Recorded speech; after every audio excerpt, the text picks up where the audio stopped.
Some discoveries refuse to sit quietly in history. Objects uncovered far too deep beneath the ground. Imprints locked inside stone layers dated millions of years before they should exist. Finds that feel misplaced, as if time itself made a mistake.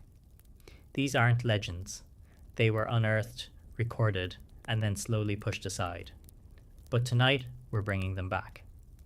If you enjoy drifting into strange mysteries like this, some say you'll have incredible luck if you like and subscribe before this video ends. Because what you're about to hear may stay with you long after you've fallen asleep. Al Nasla Rock. In the remote deserts of northwestern Saudi Arabia, far from modern cities and major trade routes, a solitary rock stands balanced on two narrow stone supports. At first glance, it almost appears de-staged, too symmetrical, too deliberate to be natural. This is Al Nasla Rock, and its defining feature is impossible to miss. A perfectly straight vertical cut divides the massive sandstone boulder into two equal halves. The line is so clean, so precise, that it appears as though the stone was sliced with a giant blade. There is no visible curvature, no wandering fracture, no irregular chipping. From top to bottom, the separation maintains a uniform width, forming one of the straightest natural cuts ever observed in solid rock. The desert around Al Nasla is harsh and quiet. Wind shapes the sand. Heat fractures exposed stone. Erosion here is constant, but slow and chaotic. And yet, this cut is neither chaotic nor random. It is controlled. It is exact. Al Nasla Rock is located near the ancient oasis settlement of Tema, a site with human occupation stretching back thousands of years. The region was once an important crossroads for caravans moving between Mesopotamia, the Levant, and Arabia. Nearby rock surfaces are covered with petroglyphs, carvings of animals, symbols, and human figures left behind by ancient travelers and settlers. This places Al Nasla firmly within a landscape known to ancient peoples. It was seen. It was approached. It was carved around. And yet, the cut itself remains unexplained. From a geological perspective, the official explanation is that the split formed naturally. Sandstone is a sedimentary rock, laid down in layers over immense spans of time. Under the right conditions, stresses within the stone can cause it to fracture along planes of weakness. Freeze-thaw cycles, wind erosion, and thermal expansion are often cited as contributing factors. But here, the theory begins to struggle. Natural fractures in sandstone rarely produce perfectly straight, vertical separations that pass cleanly through the entire mass of a boulder. Even when joints form, they tend to follow internal grain patterns, producing uneven or stepped breaks. At Al Nasla, the cut ignores these expectations. It slices directly through the rock as if the internal structure offered no resistance. Even more unusual is the way the two halves remain balanced. Each section rests on a narrow pedestal of stone, creating the impression that the boulder was split after it was already positioned. The supports beneath the halves appear naturally eroded, yet the upper cut shows no signs of weathering consistent with great age. The edges remain sharp, defined, and remarkably intact. Some geologists have suggested that the pedestal erosion occurred slowly, long after the split formed. Others propose that the cut may have followed a natural joint that was later widened by erosion. But when examined closely, the cut surface lacks the roughness typical of fracture planes. It is flat, smooth, uniform. Adding to the mystery are the nearby petroglyphs. Several carvings are etched into the surface of the rock, including representations of animals and human figures. These markings are ancient, weathered, and clearly hand-carved using primitive tools. They coexist on the same stone that bears this impossibly clean division. This raises an uncomfortable question.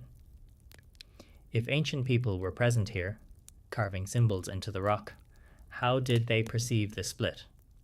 Was it already ancient to them? Or was it created during a period of human occupation that we have not fully documented? There is no evidence that ancient cultures in this region possessed tools capable of cutting sandstone with this level of precision on such a scale. No saw marks, no chisel scars, no debris field from cutting. And yet, the visual result resembles a deliberate act. Modern stone cutting of this nature typically requires steel blades, guided rails, or wire saws, technologies that leave behind unmistakable signatures. At Al Nasla, none are present. The cut simply exists. What makes the site particularly unsettling is its isolation. This is not part of a larger architectural complex. There are no temples, walls, or foundations nearby. Al Nasla stands alone, as if its purpose was not functional but symbolic, or perhaps something else entirely. Some researchers have speculated that the rock may have served as a landmark, a boundary marker, or even a ritual object. Others suggest it may represent a geological anomaly that simply appears artificial to the human eye. But even among skeptics, there is an acknowledgement that Al Nasla is unusual, a natural formation that behaves unlike most others. The straightness of the cut is difficult to ignore. Human perception is finely tuned to recognize patterns, especially those associated with intention. When we see a line like this, we instinctively associate it with design. Yet history offers no clear designer. Al Nasla rock does not announce its age. It does not reveal its method. It does not explain its purpose. It exists at the intersection of geology and archaeology, where neither discipline has a complete answer. And perhaps that is what makes it so powerful. Unlike massive temples or engineered platforms, Al Nasla does not overwhelm with scale. Instead, it unsettles through simplicity. One stone, one cut, one question that refuses to go away. Gunung Padang. Deep in the mist-covered highlands of West Java, Indonesia, a quiet hill rises above the surrounding forest. From a distance, it appears unremarkable, just another volcanic ridge shaped by rain, vegetation, and time. But as you climb higher, the ground beneath your feet begins to change. Stones appear where soil should be. Patterns emerge where randomness is expected. And slowly, the hill reveals itself as something far more deliberate. This is Gunung Padang, the largest known megalithic site in Southeast Asia, and one of the most controversial archaeological locations on Earth. Unlike monumental ruins that announce their presence with towering walls or massive statues, Gunung Padang hides its complexity within the landscape itself. The site is arranged in a series of ascending terraces, each one carefully constructed from thousands of upright stone columns. These stones are made of basalt, a volcanic rock formed from rapidly cooling lava. Basalt is dense, hard, and notoriously difficult to shape, especially without advanced tools. The terraces climb the hill in a stepped pattern, aligned with the cardinal directions. Stone stairways connect each level, guiding visitors upward through a sequence of platforms that feel intentional, ceremonial, and controlled. From the highest terrace, the view stretches across the valley, framed by forests and distant mountains. It is a commanding position, one that suggests purpose beyond simple habitation. For decades, Gunung Padang was considered a relatively young site, dating back a few thousand years at most. It was described as a ceremonial structure built by a prehistoric culture using simple stone stacking techniques. But in recent years, that interpretation has been challenged in ways that have unsettled the archaeological community. Core drilling and geophysical surveys conducted beneath the visible terraces revealed something unexpected. Below the surface layers, researchers identified additional buried structures, arranged stone formations extending deep into the hill itself. These were not loose rocks or natural lava flows. They appeared organized, layered, and intentionally placed. Radiocarbon samples taken from organic material trapped between stone layers produced dates far older than anyone anticipated. Some samples suggested construction phases reaching back more than 10,000 years. Others hinted at even earlier activity, possibly approaching 20,000 years ago, long before agriculture, long before established civilizations, and well before the end of the last ice age. If these dates are accurate, Gunung Padang would radically disrupt the conventional timeline of human development. Mainstream archaeology has responded with caution, and in many cases, outright skepticism. Critics argue that the deeper layers may be natural geological formations, misinterpreted as man-made. Volcanic regions, they point out, can produce columnar basalt formations that appear organized but form naturally as lava cools and contracts. This explanation accounts for the material, but not the arrangement. At Gunung Padang, the basalt columns are not simply lying where they fell. Many are upright, aligned, and positioned in repeating patterns. Some are wedged together horizontally to form retaining walls. Others are stacked in ways that resist erosion and collapse, suggesting an understanding of weight distribution and structural stability. Even more puzzling is the sheer scale of labor implied by the site. Tens of thousands of basalt columns would have had to be extracted, transported, and placed, all on a steep hillside, without evidence of metal tools, beasts of burden, or wheeled transport. Basalt does not fracture easily. Shaping it into uniform columns typically requires controlled force or precise tooling. Yet here, column after column displays similar dimensions, as though selected or shaped according to a standard. Local traditions add another layer of intrigue. For generations, Gunung Padang has been regarded as a sacred place. Oral histories describe it not as a natural hill, but as a structure built by ancestors in a distant age, a place of power, meditation, and ritual. These stories do not speak in technical terms, but they preserve the idea that the hill was made, not found. The name itself offers a clue. Gunung Padang translates roughly to Mountain of Enlightenment or Mountain of Light. Such names are rarely given casually. They reflect long-standing cultural memory, passed down through centuries of use and reverence. One of the most contentious ideas associated with Gunung Padang is the suggestion that it may not simply sit on a hill, but be a hill that was deliberately shaped, layered, and engineered. In this view, the visible terraces are only the outer skin of a much older, much larger structure hidden within. Geophysical scans have identified anomalies beneath the surface, voids, chambers, and dense zones that do not conform neatly to natural volcanic formations. While none have yet been fully excavated, their presence raises difficult questions. Why would a natural hill contain such internal complexity, arranged in layered patterns? Skeptics argue that extraordinary claims require extraordinary evidence. And they are right. Gunung Padang remains under study, and many of its most provocative conclusions are still debated. But even the most conservative assessments now acknowledge that the site is far more complex than originally believed.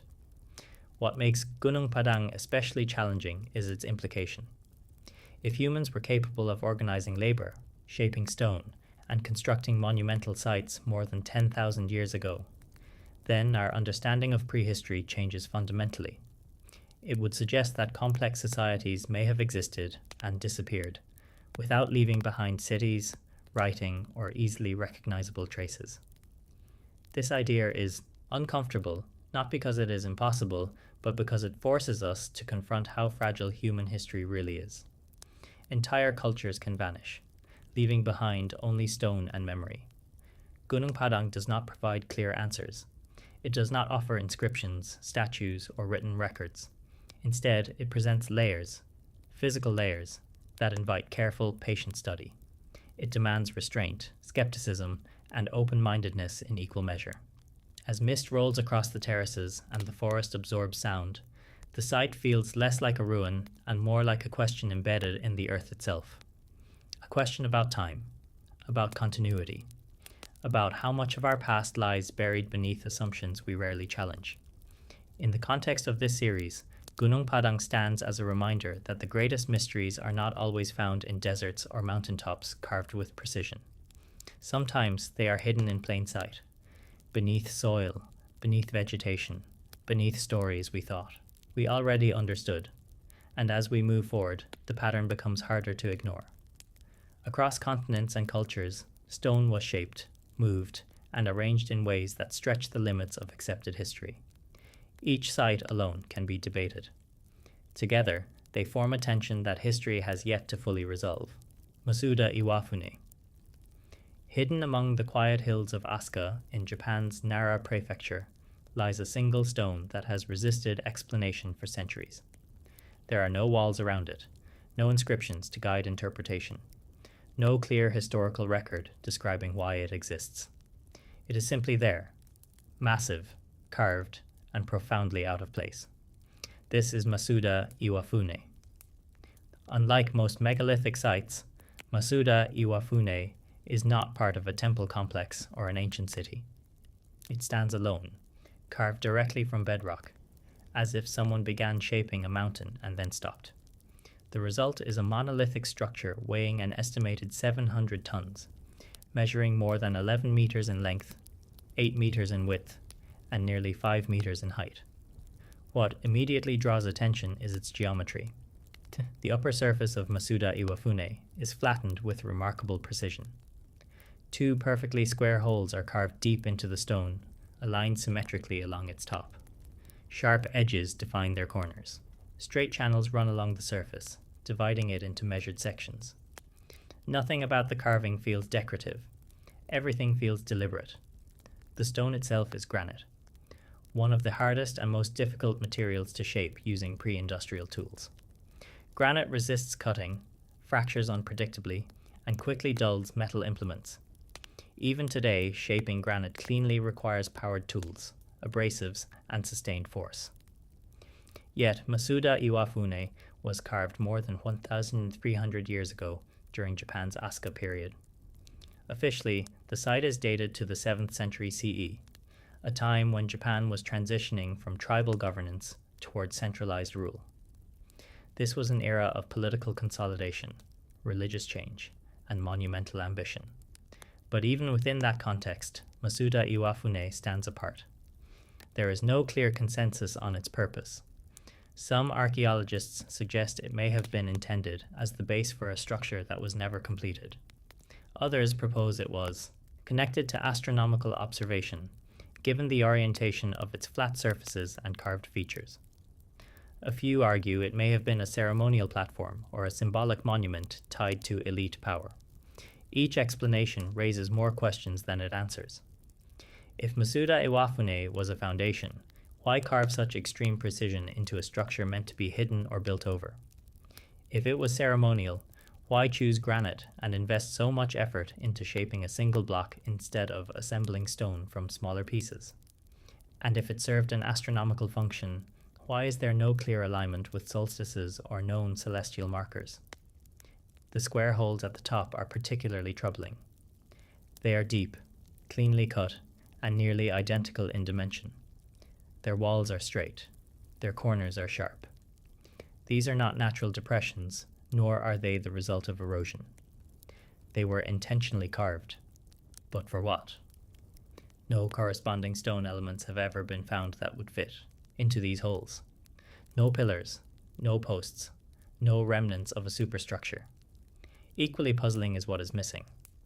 There are no visible tool marks. Granite carving typically leaves behind distinctive signatures: chisel scars, pecking marks, uneven abrasion. At Masuda Iwafune, the surfaces are unusually smooth for their age. While not mirror polished, they lack the chaotic texture expected from prolonged manual hammering. This has led some researchers to question whether conventional tools alone were responsible. While no alternative technology is proposed with certainty, the precision implies controlled removal of material, careful planning, and an understanding of geometry that goes beyond rough shaping. The surrounding region offers few clues. Asuka is rich in ancient tombs, temples, and stone monuments, many of which are clearly ceremonial or funerary in nature. But Masuda Iwafune does not resemble these structures. It does not fit established architectural categories. Local folklore provides only vague hints. Some stories describe the stone as a rock ship, a vessel carved from the earth. Others associate it with powerful figures or forgotten rituals. But like most oral traditions, these stories preserve mystery rather than explanation. One of the most unsettling aspects of Masuda Iwafune is its sense of incompletion.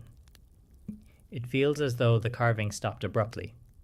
Edges are sharp, but the structure lacks finishing details that might indicate final use. There is no decoration, no weathering consistent with centuries of active use. It is as if the project was abandoned mid-thought. Why would anyone invest such effort into carving a massive granite block, only to leave it unfinished? Political disruption is often cited. The Asuka period was marked by shifting power, court intrigue, and reform. A project tied to a specific ruler or faction may have lost support. But even that explanation struggles to justify the absence of similar projects elsewhere. Masuda Iwafune is unique, and uniqueness is often a warning sign in archaeology. Most technologies and architectural traditions leave behind multiple examples, experiments, and variations. When something appears only once, fully formed, and without clear precedent, it challenges linear explanations. This does not mean Masuda Iwafune proves advanced lost technology. It does not require rewriting history wholesale. But it does expose a gap, a missing explanation between what we know people could do and what this stone suggests they actually did.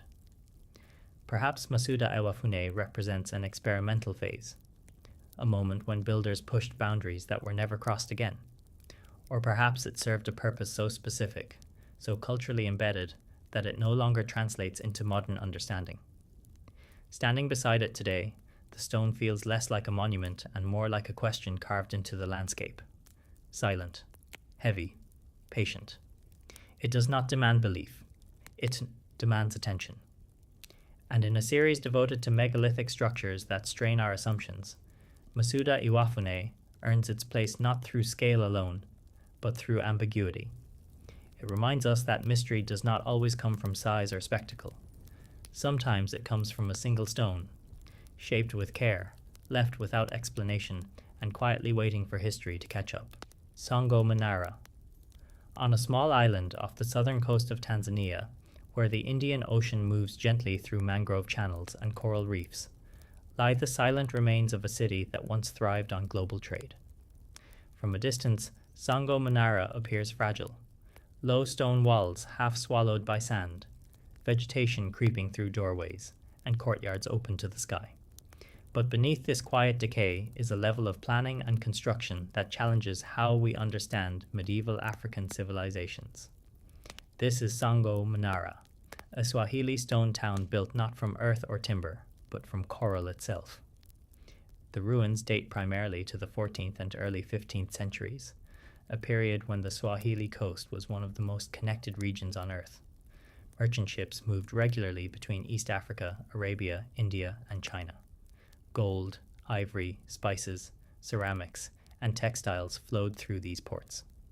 Songo Manara was not isolated. It was embedded in a global network. Yet what makes this site extraordinary is not trade alone. It is the architecture and the precision with which an entire city was laid out on a remote coral island. More than 40 large stone structures remain visible today, including houses, courtyards, tombs, and mosques. These were not rough shelters. They were carefully planned buildings with thick walls, interior rooms, and controlled access points.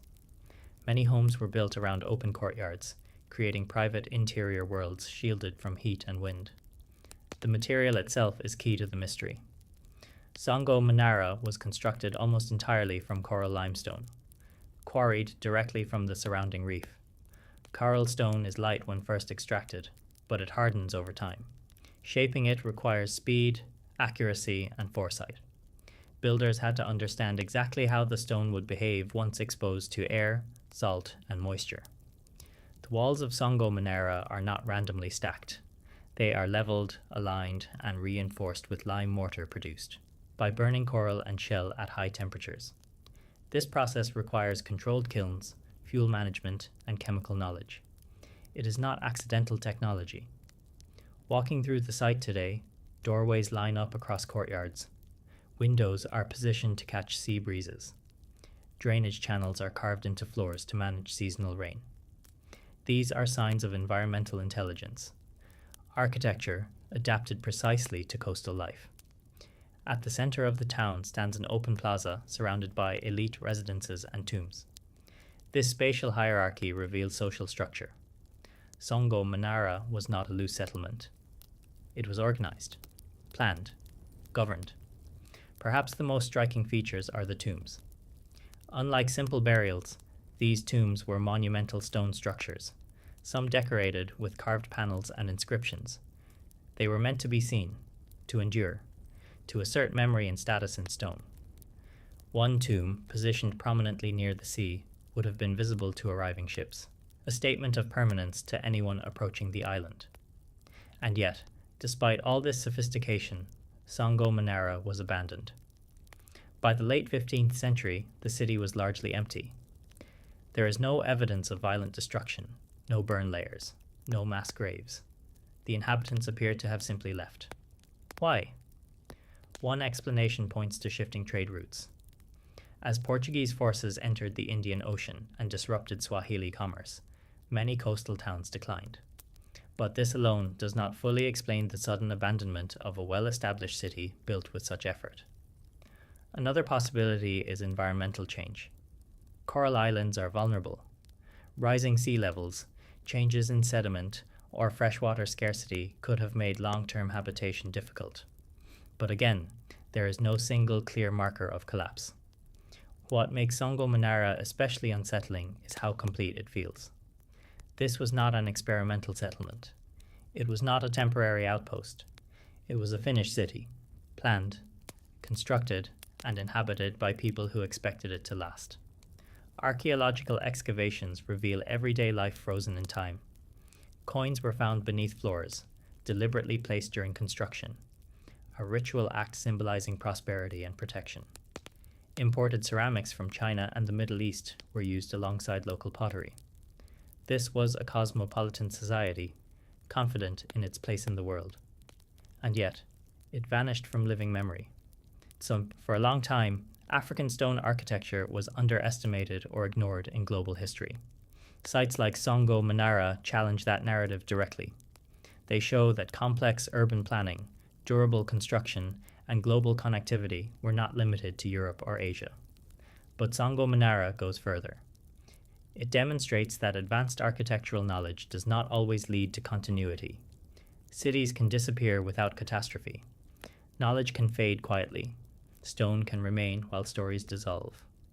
Today, the ruins sit exposed to sun and tide. The coral walls slowly erode back into the reef from which they were taken. Nature is reclaiming the city, grain by grain.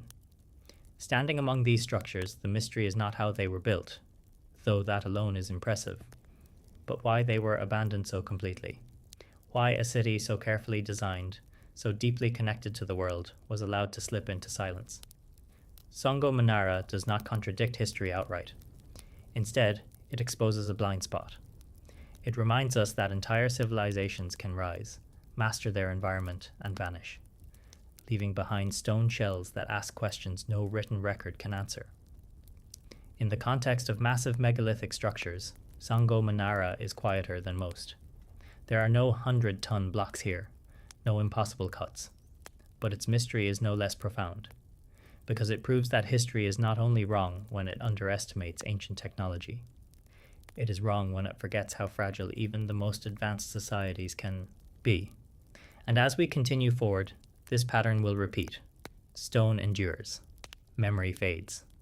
And the past waits patiently for us to notice what we once overlooked. Bandiagara Escarpment. Rising abruptly from the flat plains of central Mali, a sandstone cliff stretches across the horizon like a natural wall separating two worlds.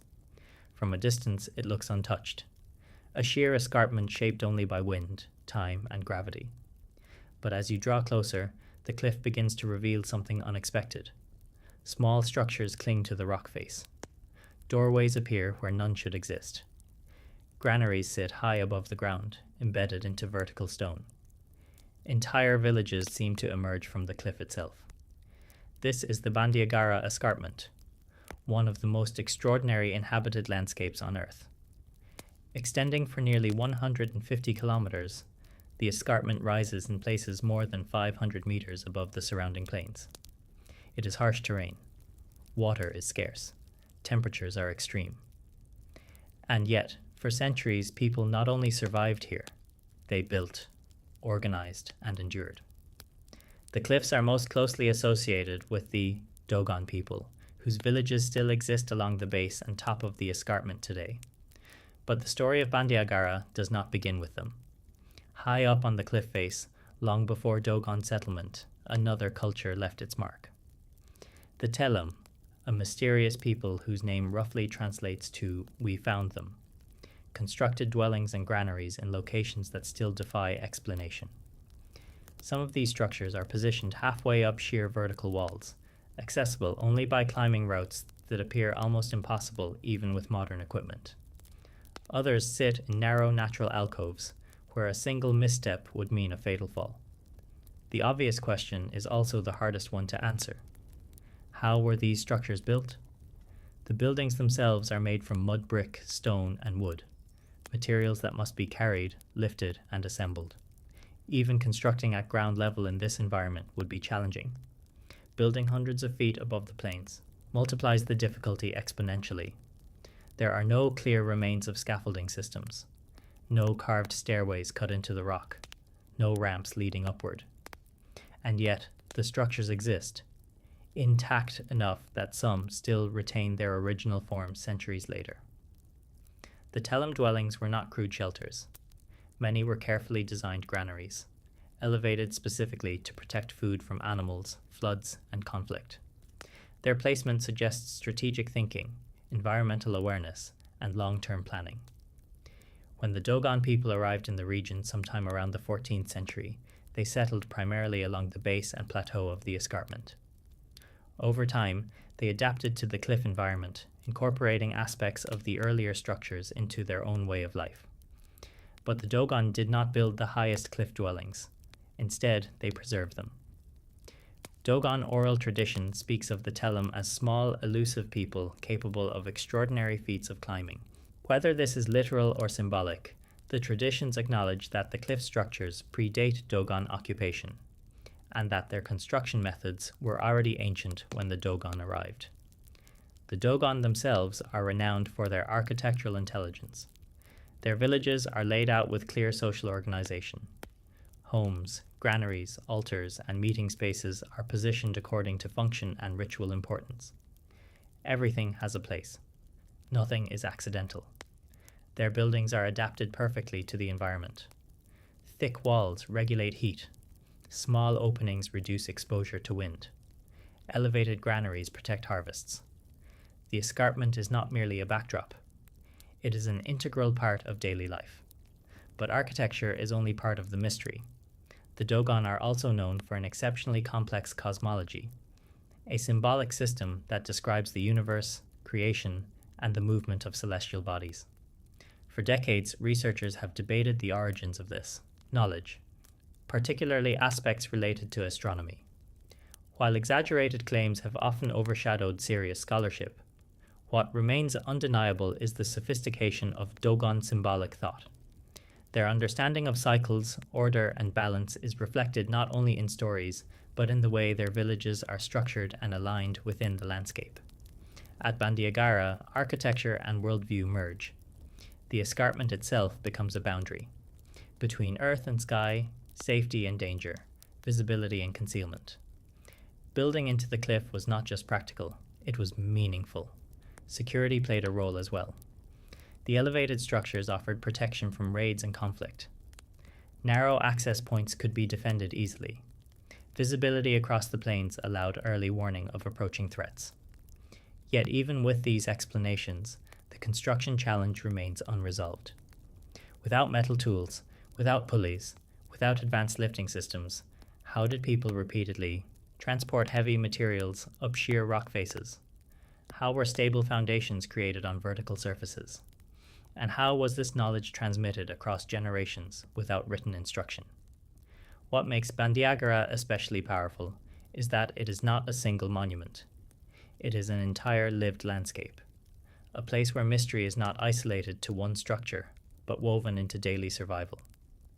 Unlike abandoned cities or ceremonial ruins, Bandiagara was never forgotten. People continued to live here. Knowledge continued to pass from parent to child. And yet, the origin of the highest cliff dwellings faded into legend. This challenges a common assumption in history, that continuity guarantees understanding.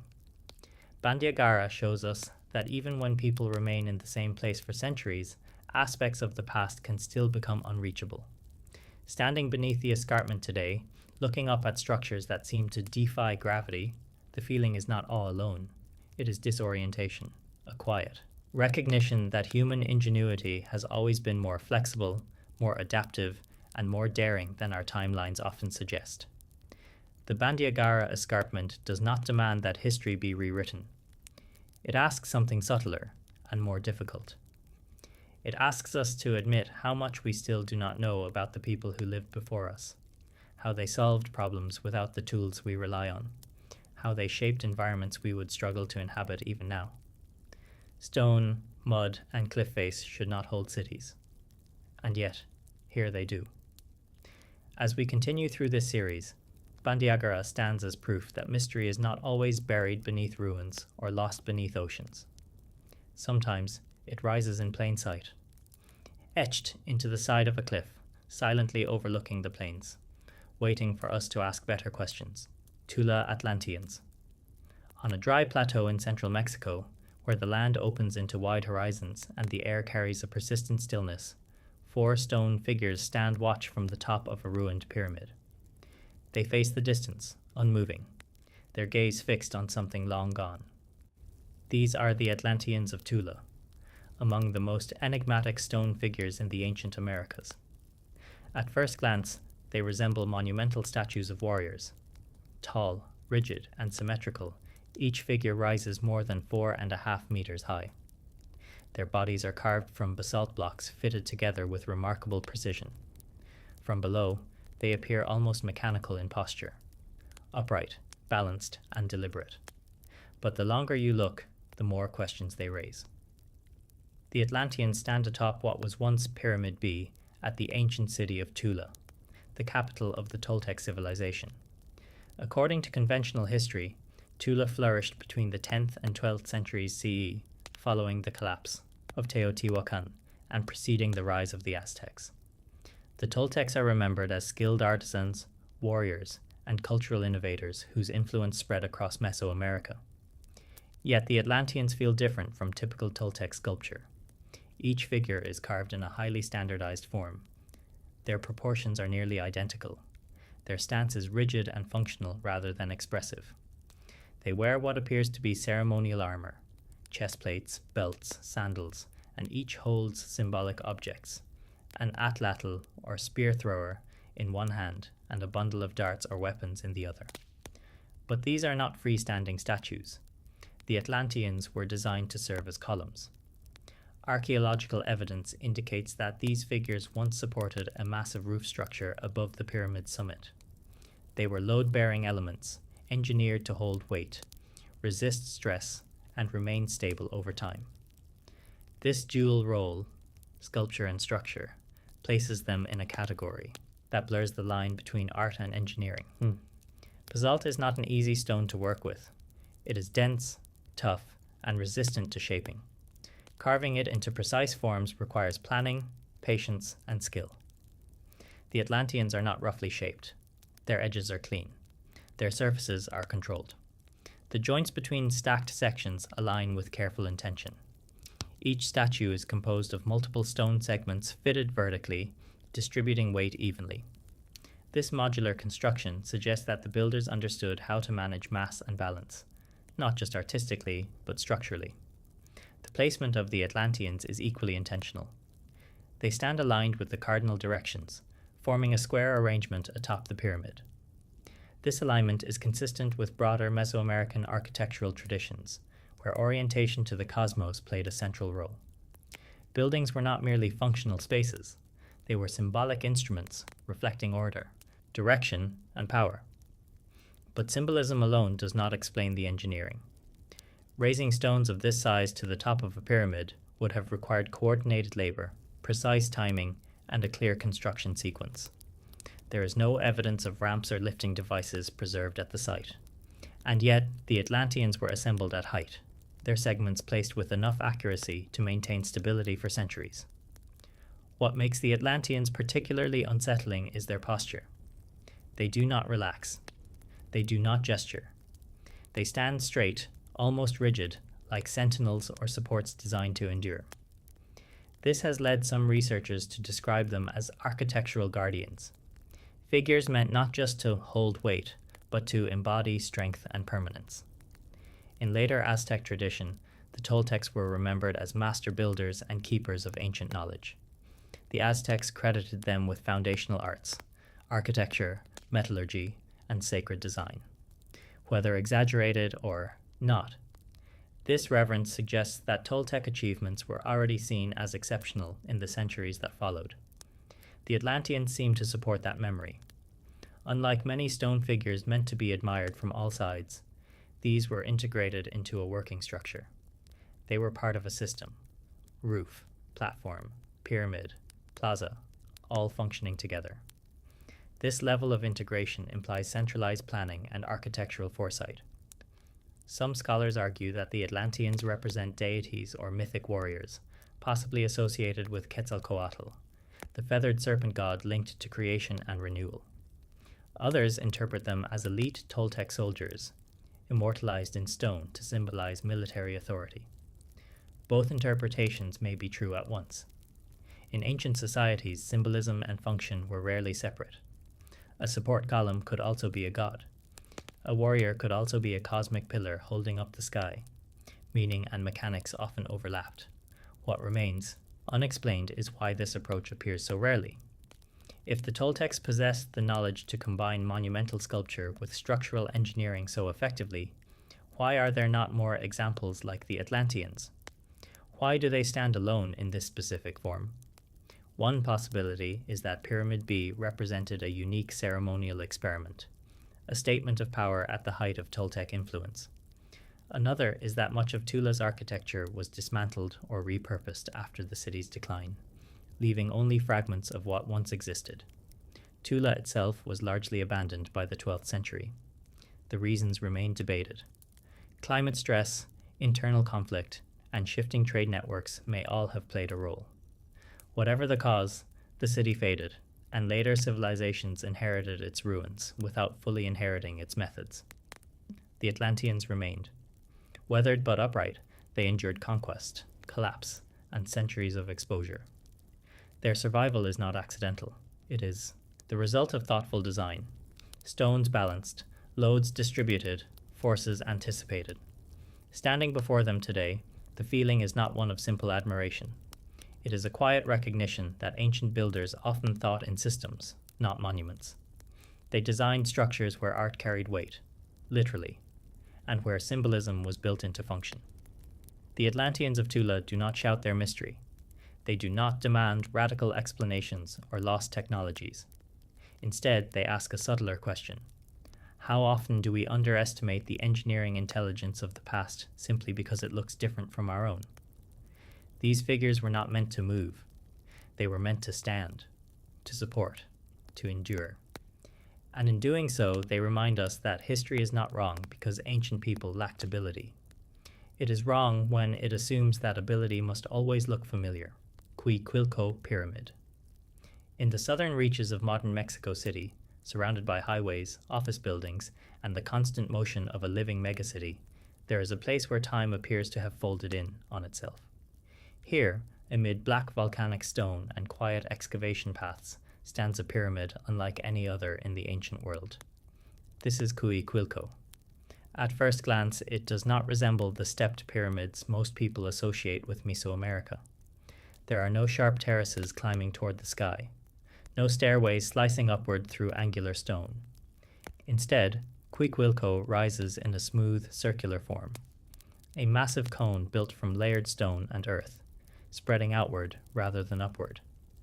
It feels ancient in a deeper sense, less ceremonial, more elemental. Cuicuilco is widely regarded as one of the oldest major monumental structures in the Americas. Archaeological evidence places its construction as early as 800 BCE, possibly even earlier.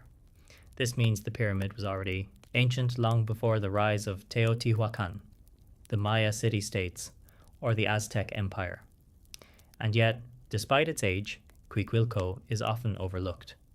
The pyramid's circular design immediately sets it apart. Circular monumental architecture is rare. It requires different planning, different measurement, and different construction logic than rectangular or stepped forms. Every layer must remain balanced. Every curve must maintain symmetry. Small errors compound quickly, and yet Quiquilco's shape holds. The structure measures roughly 135 meters in diameter and rises about 23 meters high. Its base spreads wide, distributing weight evenly across the ground. This design choice is not accidental. It suggests an understanding of stability and mass, especially important in a region prone to seismic activity. But Quiquilco's true mystery lies not just in how it was built, but in what happened to it. Sometime around the beginning of the Common Era, a nearby volcano, Zittel, erupted violently. Lava poured across the landscape, engulfing fields, settlements, and entire communities. Quiquilco was swallowed. Thick layers of basaltic lava hardened over the site, sealing the pyramid and the surrounding city beneath a dark, frozen ocean of stone. For centuries, Quiquilco disappeared from human awareness entirely. Life moved elsewhere. New cities rose. Empires formed and fell. Quiquilco slept beneath the lava. When the site was rediscovered in the 20th century, archaeologists realized something astonishing. Beneath the hardened lava lay not just a single pyramid, but the remains of a large, organized urban center. Plazas, platforms, and residential structures extending far beyond the pyramid itself. Quiquilco had not been a lone monument. It had been the heart of a city. Estimates suggest that tens of thousands of people may have lived here at its peak. This implies agriculture, water management, trade networks, and social organization on a scale that predates what is traditionally considered complex civilization in the region. This creates a problem for linear historical models. According to older narratives, large urban centers in central Mexico emerged later, with Teotihuacan taking prominence around the 1st century CE. Quiquilco complicates this picture. It suggests that sophisticated urban planning existed earlier, and that it was erased not by cultural failure, but by natural catastrophe. The lava that destroyed Quiquilco may also explain why it feels so isolated in the archaeological record. Unlike cities that declined gradually, Quiquilco was buried suddenly. Knowledge did not pass on smoothly. Architectural traditions were interrupted. Survivors likely fled, carrying fragments of memory rather than continuity. Some researchers have proposed that the eruption of Xitle directly contributed to the rise of Teotihuacan. Displaced populations may have migrated north, bringing skills, beliefs, and organizational knowledge with them. If so, Quiquilco may represent a hidden ancestor, a forgotten foundation beneath later greatness. The pyramid itself raises further questions. Circular structures are often associated with cosmology, cycles, movement, continuity. In later Mesoamerican traditions, circular temples were linked to wind deities like Ehecatl, a form of Quetzalcoatl. Quiquilco may represent an early expression of these ideas, long before they were formally recorded. Yet there is no surviving inscription to confirm this. No carved text explains its purpose. The meaning must be inferred from form alone. The engineering challenges of building Quiquilco should not be underestimated. Thousands of tons of material had to be gathered, shaped, and layered with precision. The structure had to remain stable across centuries. Drainage had to be managed. Erosion had to be anticipated. All of this was accomplished without metal tools, without beasts of burden, and without the wheel as a construction aid. The builders of Quiquilco understood their environment intimately. They chose a design that worked with gravity rather than against it. They built wide, stable, and enduring, a form that could survive both time and tremor. Ironically, it was fire, not collapse, that ended the city. Today, Quiquilco sits partially excavated, its smooth curves broken by cuts revealing the layers beneath. Around it, modern Mexico City hums with activity, unaware that one of the oldest urban experiments in the Americas lies just beneath its feet. This juxtaposition is difficult to ignore. A prehistoric city buried by lava. A modern city built on top of its remains. Civilization layered over civilization, separated by catastrophe rather than progress. Quiquilco challenges a quiet assumption that early societies were fragile, tentative, or primitive. Instead, it suggests resilience, planning, and ambition at a surprisingly early date. It also reminds us that history is shaped as much by what survives as by what is lost. Had Cuicuilco not been buried, it might have continued to evolve. Its builders might have left records. Its techniques might have spread visibly. Instead, lava sealed its story, leaving us with stone curves and unanswered questions. In a series exploring massive structures that strain our understanding of the past, Cuicuilco stands as a warning. Not that history is deliberately wrong, but that it is vulnerable to erasure. Sometimes entire chapters vanish beneath the earth, and when they resurface, they force us to reconsider not just what ancient people built, but how often their achievements were reset by forces beyond their control. Cuicuilco does not demand myth. It demands humility. Because beneath the modern world, the ancient one is still there, waiting, silent, and far older than we are comfortable admitting. Por Bajin. In the remote highlands of southern Siberia, near the border of Mongolia, there is a lake so still that it often reflects the sky like glass. At its center lies a small island, and on that island stands a ruin so unexpected, so geographically isolated, that it feels almost misplaced. This is Por Bajin. From above, the site looks unmistakably artificial. A perfect rectangle set within an oval lake, its walls aligned precisely with the cardinal directions. The geometry is so clear that even satellite images capture its intent. This is not a natural formation. It is architecture, deliberately imposed on one of the most inhospitable landscapes in Eurasia. Por Bajin was constructed in the 8th century CE during the height of the Uyghur Khaganate, a powerful steppe empire that once controlled vast stretches of Central Asia. According to radiocarbon dating and historical context, the site was likely built during the reign of Khagan Bayanchur, but knowing when it was built does very little to explain why. The fortress covers an area of roughly 7.5 acres. Thick clay and brick walls rise several meters high, reinforced with timber and packed earth. Inside the outer walls is a carefully planned layout: courtyards, foundations of buildings, gates, and long corridors arranged with rigid symmetry. The design immediately stands out. Por Bajin does not resemble traditional steppe architecture. Nomadic cultures typically favored mobile dwellings and temporary structures. Por Bajin, by contrast, is fixed, monumental, and formal, more reminiscent of Chinese imperial architecture than anything native to the Siberian plateau. This resemblance is not accidental. During the 8th century, the Uyghur elite maintained close political and cultural ties with Tang Dynasty China. Architects, engineers, and artisans were exchanged. Ideas traveled along diplomatic routes. Por Bajin appears to embody this fusion. Chinese planning principles transplanted into a steppe environment where they seem almost alien. The walls are aligned north, south, and east-west. Gates are positioned symmetrically. The internal layout follows a strict axial plan. These are hallmarks of Chinese palace and monastery design. But the setting defies logic. Por Bajin sits in a region of extreme climate. Winters are long and brutal. Temperatures can drop far below freezing. Strong winds sweep across the lake.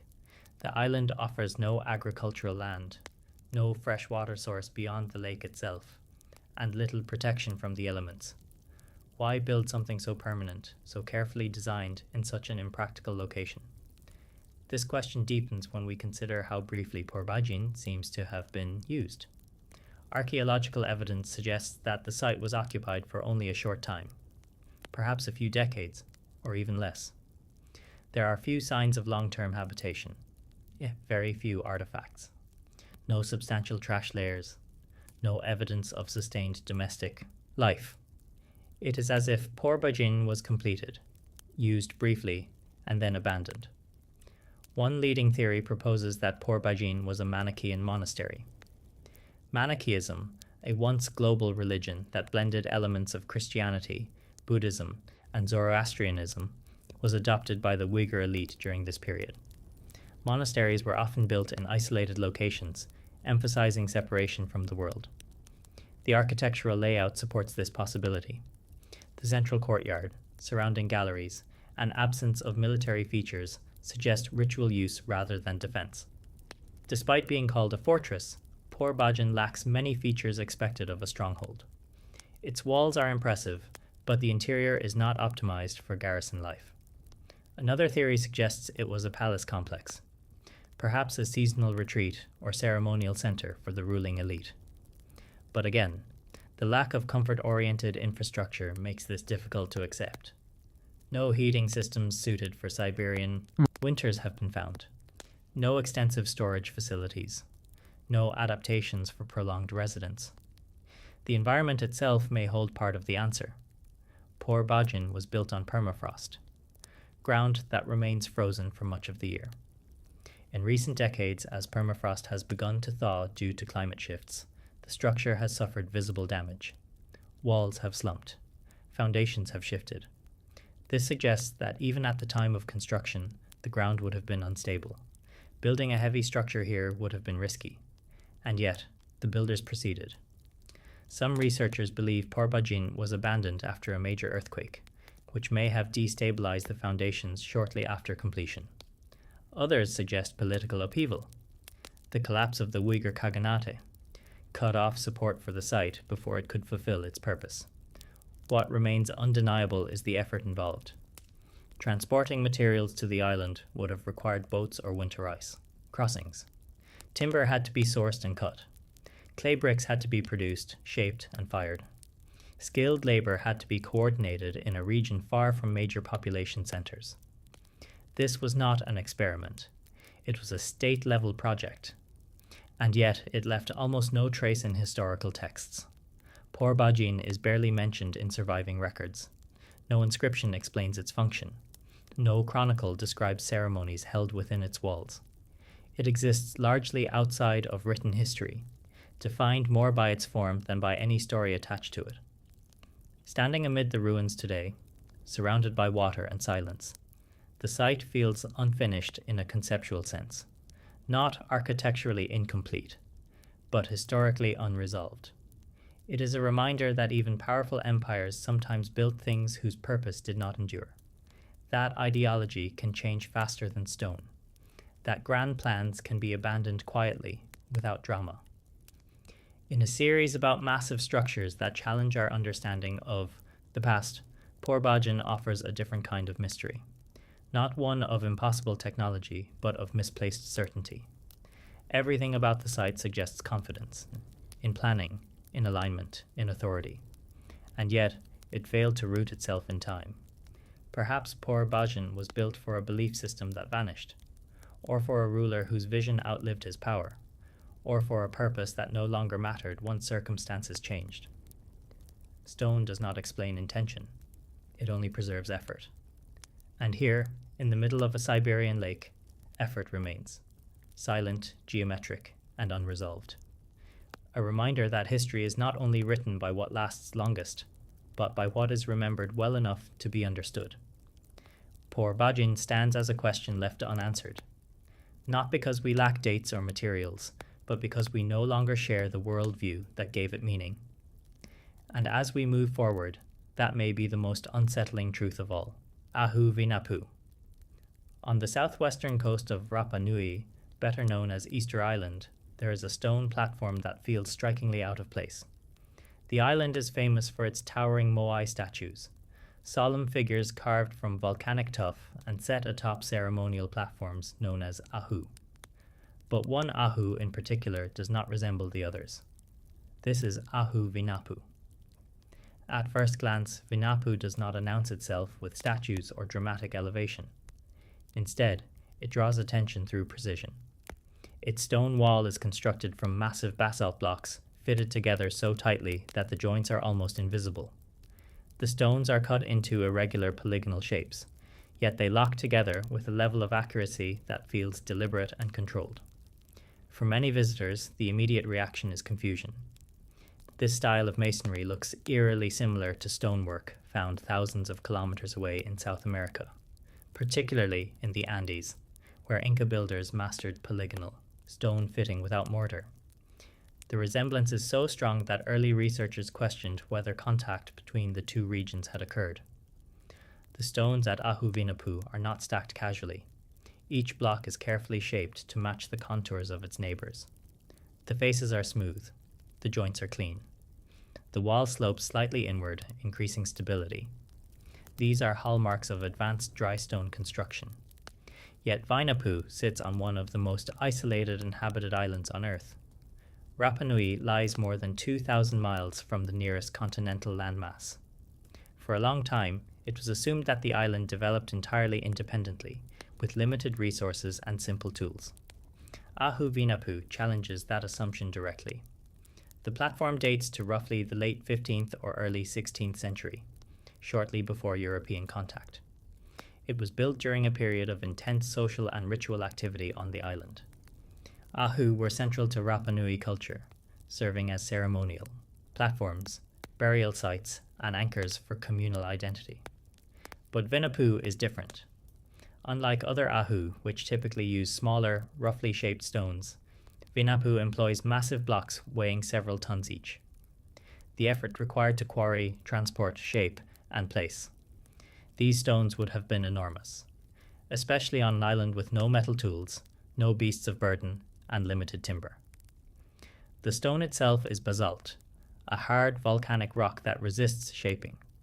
Producing flat faces and tight joints in basalt requires skill, patience, and precise control. Random pecking does not produce this level of finish. This raises an uncomfortable question.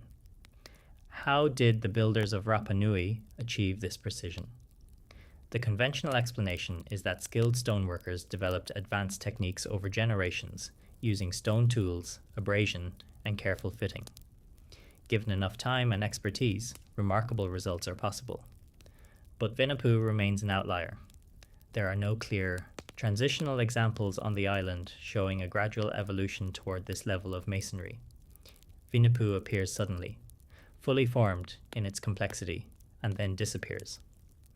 Later, Ahu revert to more common construction styles. This lack of continuity has fueled speculation. Some have suggested influence from South America, pointing to similarities with Inca masonry at sites like Cusco.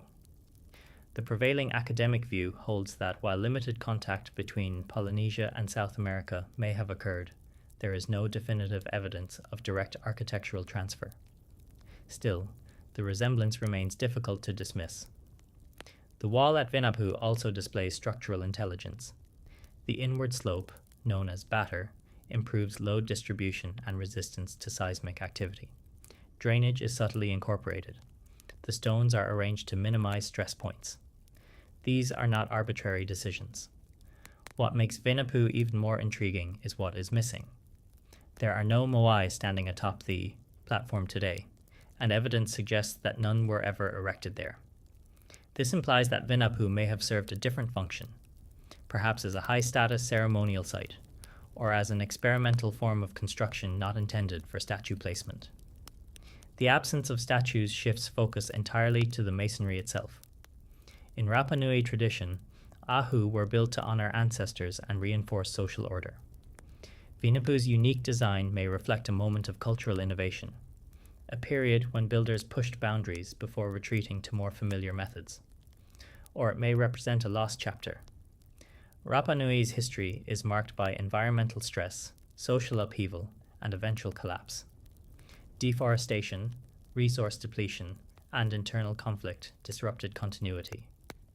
Knowledge may have been lost. Skills may not have been passed on. Vinapu could be a remnant of that lost knowledge. Standing before the wall today, the stones do not feel experimental. They feel confident. They fit too well. They carry the quiet assurance of builders who knew exactly what they were doing. In a series exploring structures that challenge historical assumptions, Ahu Vinapu stands as a subtle but powerful anomaly. It does not rely on massive scale or exotic materials. Its mystery lies in precision, and in the uncomfortable similarities it shares with distant cultures.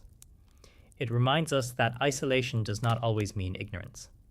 That knowledge can emerge independently, or travel in ways that leave little trace.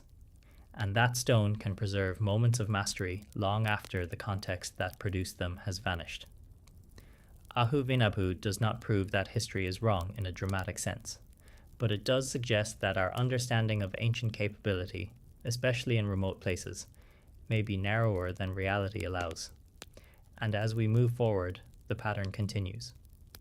Across oceans and continents, humans shaped stone with an intelligence that often exceeds our expectations. Sometimes, all it takes is one wall, perfectly fitted, silently enduring, to remind us how much of the past remains unexplained. Sardis Lydian terraces. In western Turkey, at the foot of Mount Tmolus, lie the quiet remains of a city that once defined wealth itself. Long before Rome ruled the Mediterranean, long before Greek philosophy reshaped the ancient world, this place stood at the center of power, innovation, and engineering ambition. This is Sardis, the capital of the Lydian kingdom. Most people remember Sardis for one reason alone.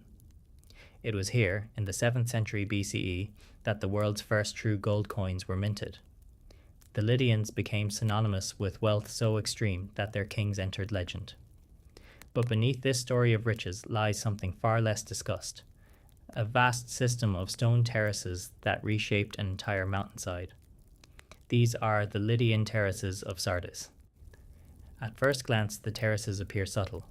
They do not tower like pyramids. They do not dominate the skyline. Instead, they stretch horizontally, cutting into the natural slope with long, carefully leveled stone platforms. But when seen as a whole, their scale becomes clear. Entire sections of the hillside were carved, reinforced, and stabilized using massive stone retaining walls. These terraces created flat ground where none naturally existed, allowing the city to expand upward rather than outward. It was landscape engineering on a monumental scale, and it raises an important question: why go to such extraordinary effort?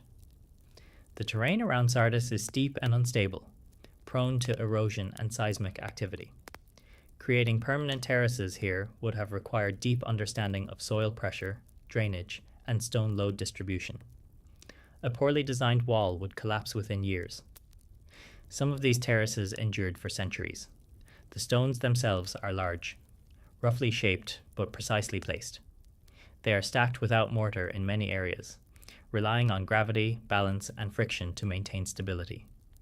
The walls follow the natural contours of the mountain, adjusting angle and thickness to compensate for uneven stress.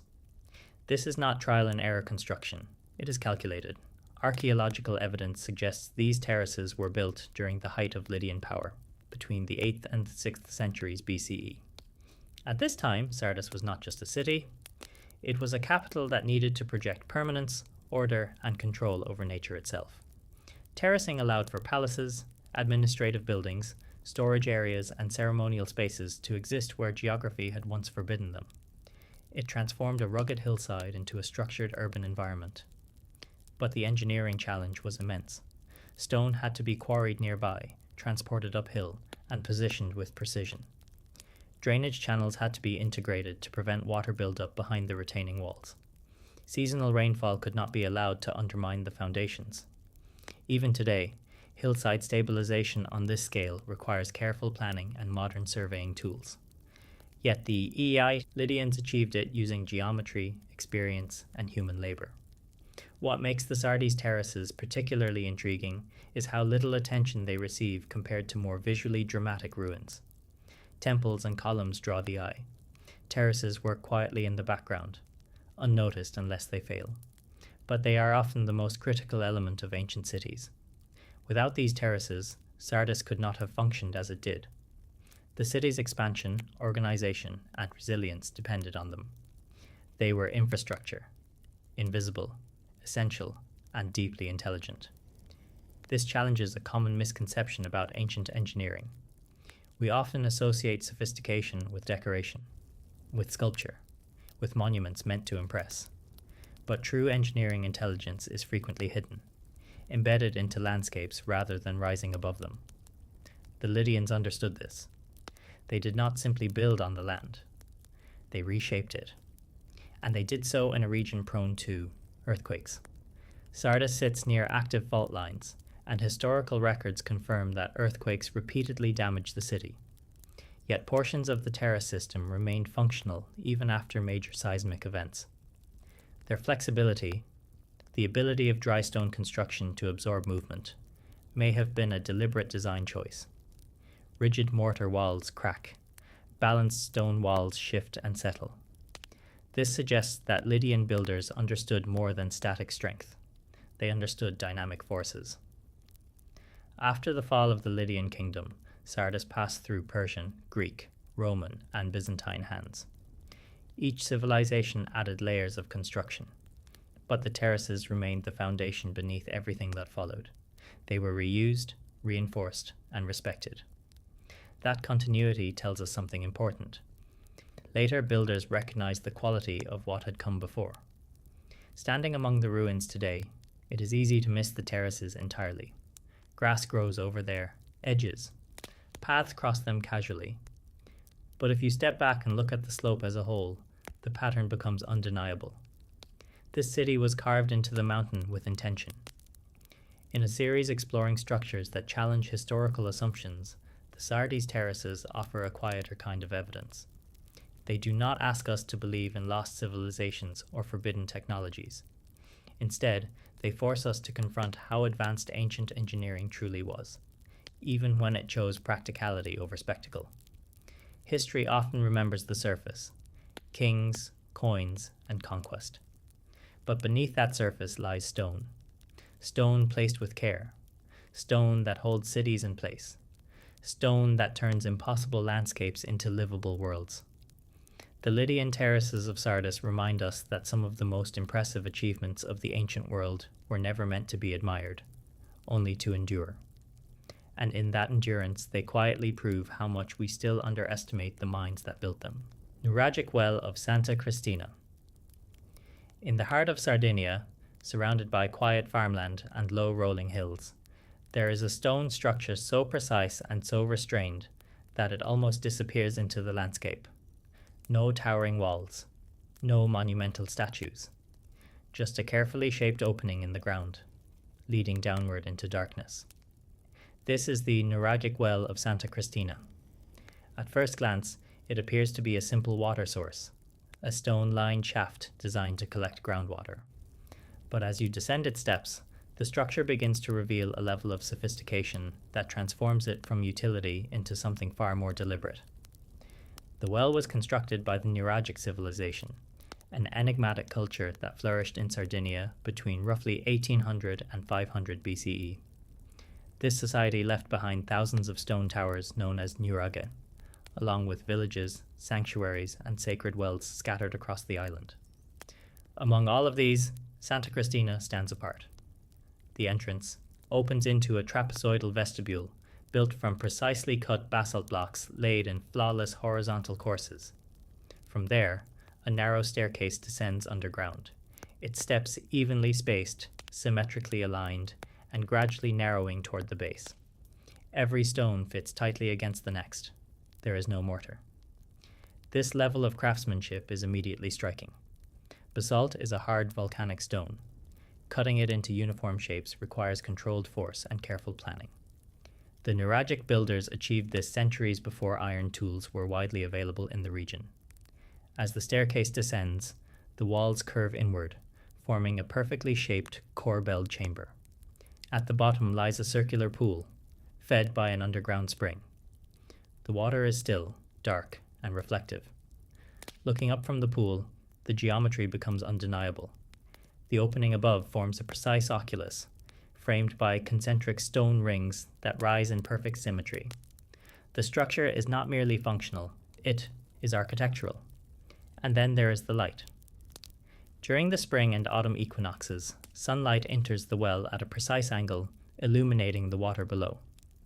For a brief moment, the entire chamber aligns.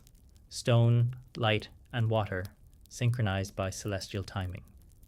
This is not coincidence. Achieving this alignment required careful observation of the sun's movement across the sky, accurate measurement, and exact construction. A small deviation in angle or orientation would have broken the effect entirely. The Nuragic builders did not stumble into this. They planned it. This raises a fundamental question. Why embed such astronomical precision into a structure hidden beneath the ground? Water held profound symbolic meaning in ancient cultures.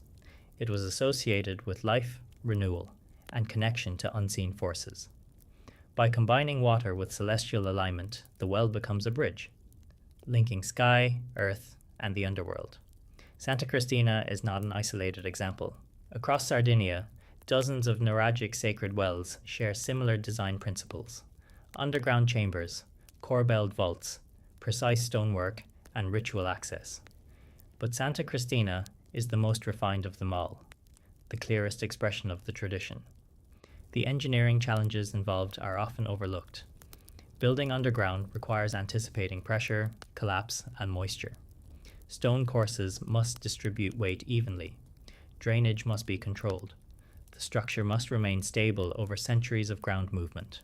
Santa Cristina has endured for more than 3,000 years. No visible repairs. No structural failure. No reinforcement with later materials. This endurance suggests deep practical knowledge, not just symbolic intent. And yet, the neuralgic civilization left no written records. No texts explain their beliefs. No diagrams describe their construction methods. Everything we know comes from stone alone. This absence of writing has led to underestimation. For a long time, the neuralgic people were portrayed as simple tower builders, isolated, unsophisticated, peripheral to Mediterranean history. Structures like Santa Cristina quietly dismantle that narrative. They show mathematical understanding, astronomical awareness, architectural precision, ritual complexity, all without inscription. Standing at the top of the well today, peering down into its still darkness, the feeling is not mystery in the dramatic sense. It is focus, restraint, confidence. Nothing here is excessive. Nothing is accidental. Every stone serves a purpose. In a series exploring massive and enigmatic structures, Santa Cristina offers a different kind of challenge. It proves that ancient intelligence does not always announce itself with size or weight. Sometimes it reveals itself through precision so exact that it almost feels modern. It asks us to reconsider what we mean by advanced. Is it scale? Is it complexity? Or is it the ability to align stone, water, and sky with such accuracy that the structure still performs its function thousands of years later? The neuralgic well of Santa Cristina does not need myth to be powerful. Its geometry speaks clearly enough. And as we move forward, it reminds us that some of the most sophisticated achievements of the ancient world were not built to dominate the landscape, but to disappear into it, waiting quietly for the moment when light, time, and understanding finally align. Hill of Uisneach. At the quiet centre of Ireland, far from dramatic coastlines and towering mountains, there is a low, rounded hill that rarely appears in travel guides. It does not dominate the horizon. It does not rise with intimidation or spectacle. And yet, in ancient Ireland, this place was believed to be the very heart of the world. This is the Hill of Uisneach. Unlike many megalithic sites, Uisneach does not announce itself through size or monumentality. Its power lies in position, symbolism, and the deliberate placement of stone within landscape. Here, geography and belief merge so seamlessly that separating the two becomes impossible. According to early Irish tradition, Uisneach was the sacred centre of the island, the meeting point of the 5 ancient provinces of Ireland. Kings gathered here. Ritual fires were lit here. Laws were proclaimed here. But long before medieval texts recorded its importance, stone had already claimed the hill. Scattered across Uisneach are a series of megaliths, earthworks, and alignments whose purpose remains only partially understood. These stones are not arranged into neat circles or towering structures. Instead, they feel embedded, as if the hill itself demanded their placement.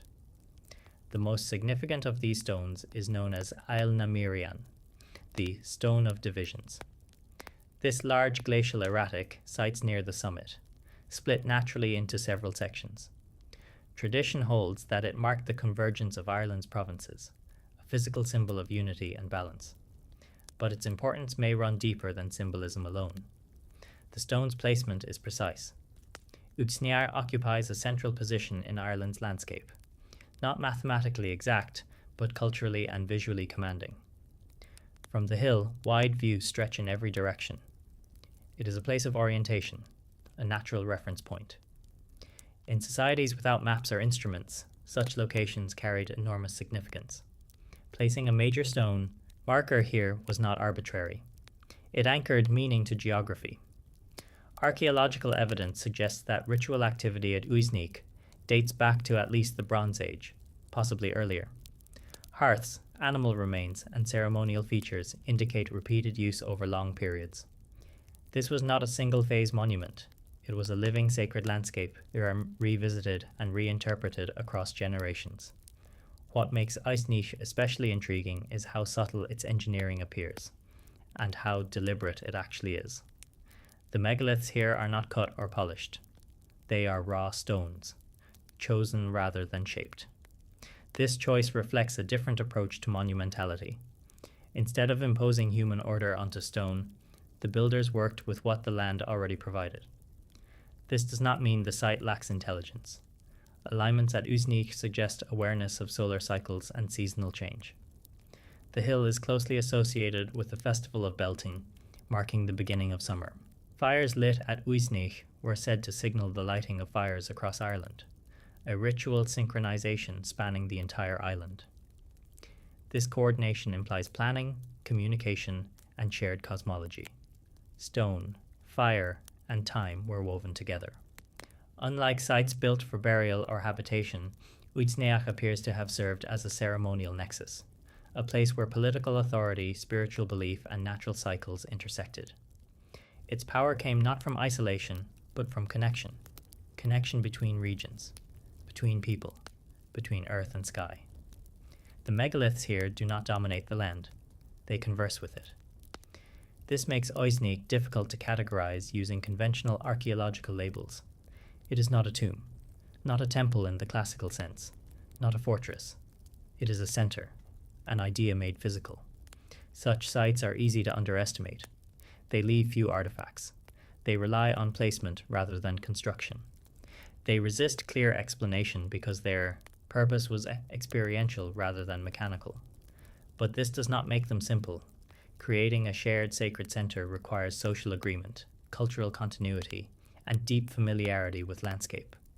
It requires memory passed down not through writing, but through ritual. Uisneach endured because people returned to it, again and again, reinforcing its meaning through use rather than rebuilding. Standing on the hill today, the stones feel quiet, almost modest. But that quietness is deceptive. It reflects confidence, not absence. The confidence that meaning does not need to be monumental to endure. In a series exploring massive and mysterious structures, the megaliths of Uisneach remind us that scale is not the only measure of sophistication. Some of the most powerful ancient sites were designed to unify rather than impress. They shaped identity instead of skyline. Uisneach challenges a modern instinct, the idea that importance must be visible from afar. Here, importance reveals itself slowly, through context, story, and alignment, stone by stone, season by season, generation by generation. And as we move forward, Uisneach offers a grounding reminder. Ancient knowledge was not only about moving massive blocks or carving impossible angles. It was also about understanding place, deeply enough to turn a simple hill into the symbolic center of an entire island. That kind of knowledge leaves no blueprints, only stones, placed just where they needed to be. Qasr al-Abd. In a quiet valley west of modern Amman, where limestone hills fold gently into cultivated fields, stands a structure that feels both monumental and unfinished. It does not rise dramatically on a hilltop, nor does it dominate its surroundings through height alone. Instead, it sits low and heavy in the landscape, broad, symmetrical, and built on a scale that seems deliberately excessive for its setting. This is Qasr al-Abd, often translated as Castle of the Servant. Qasr al-Abd is one of the most unusual stone structures in the ancient Near East. At first glance, it appears to be a palace, but the longer one studies it, the harder it becomes to place within any familiar architectural tradition. The building dates to the early 2nd century BCE, during the Hellenistic period that followed the conquests of Alexander the Great. It is commonly associated with Hyrcanus of the Tobiad family, a powerful regional ruler whose influence extended across Transjordan. According to historical accounts, Hyrcanus envisioned Qasr al-Abd as a grand palace complex, a personal statement of power, wealth, and permanence. What remains today is only the core structure. But even in this incomplete state, Qasr al-Abd raises serious questions about ancient engineering ambition. The building is constructed from enormous limestone blocks, some weighing several tons each. These stones are not roughly stacked. They are finely dressed, tightly fitted, and laid in consistent horizontal courses. The walls are thick, massive, and uncompromising, giving the structure a fortress-like presence despite the absence of defensive features. Each facade is carefully balanced. Doorways are centered. Window openings are aligned. The overall plan reflects symmetry and control, suggesting a builder with a clear vision and the means to execute it. But what immediately sets Qasr al-Abd apart is its sculpture. Carved directly into the stone blocks themselves are reliefs of lions, panthers, and other powerful animals. These figures are not decorative panels added later. They are integral to the structure, part of the stonework from the beginning. This integration of architecture and sculpture is rare. Carving large relief figures into load-bearing blocks requires absolute confidence. A mistake could weaken the stone. A miscalculation could compromise the wall. And yet, the carvings are bold, deep, and carefully placed. Some of the lions appear mid-stride, their muscles rendered with surprising realism. Others guard corners or entrances, reinforcing the sense that the building was meant to project authority rather than provide comfort. The name Qasr al-Abd may itself reflect this intention. Rather than identifying a ruler, it emphasizes service, perhaps humility before a higher power, or perhaps a symbolic gesture masking ambition. What complicates interpretation is the building's unfinished state. Historical sources suggest that Hyrcanus was forced into exile or suicide during political upheaval, abandoning the project before completion. Evidence on site supports this. Upper levels appear incomplete. Some stone blocks show rough surfaces where finishing never occurred. The palace was never fully inhabited. And yet, even unfinished, Qasr al-Abd feels excessive.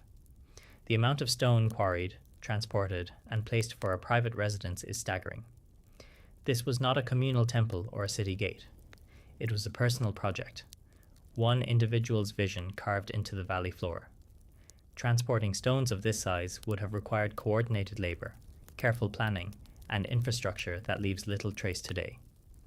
There are no visible quarry roads, no preserved lifting devices, no clear explanation of how such heavy blocks were maneuvered into place with such precision. The valley itself adds another layer of mystery.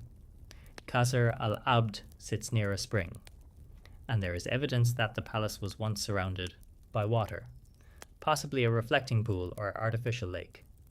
If true, this would have transformed the building into a kind of island structure, emphasizing isolation, control, and spectacle.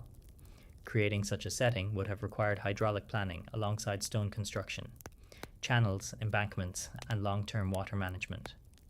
None of this survives intact, but the layout suggests it was once central to the design. Why build here? The valley is peaceful, fertile, and visually enclosed. It is not strategically defensive. It is not a trade hub. Its selection appears aesthetic rather than practical, a place chosen to stage power in silence rather than on display. This choice reflects a broader Hellenistic mindset, where rulers expressed authority through architecture that blended Greek ideals with local traditions. Qasr al-Abd embodies this fusion. Its symmetry echoes Greek influence. Its mass and animal symbolism feel distinctly Near Eastern, yet the structure resists. Easy classification. It is not quite a palace, not quite a fortress, not quite a temple. It exists between categories, monumental without being public, symbolic without being sacred. In a series examining structures that challenge historical expectations, Qasr al-Abd stands out for a different reason. It shows how ambition itself can become archaeological mystery. The builders knew how to move stone. They knew how to carve it. They knew how to plan on a massive scale. What they did not control was time. Political change halted construction. Meaning was interrupted. The building never fulfilled its intended role. And without use, interpretation becomes speculation. Standing among the ruins today, the silence is striking. Massive walls enclose empty space. Sculpted lions guard nothing. Precision stonework frames open sky. It feels like a paused sentence. Qasr al-Abd does not prove lost technology or forgotten civilizations. Instead, it exposes something equally important: the fragility of human plans, even when backed by immense skill and resources. Stone can preserve effort, but it cannot preserve intention. And as we continue through this series, Qasr al-Abd reminds us that history is shaped not only by what was completed, but by what was abandoned, mid-vision, mid-construction, and forever unresolved. Jibil Chaltun, Temple of the Seven Dolls. In the low, scrub-covered plains of northern Yucatan, where limestone ground lies just beneath a thin skin of soil, the ruins of an ancient Maya city stretch quietly across the landscape. There are no dramatic pyramids dominating the skyline here, no towering temples rising above jungle canopy.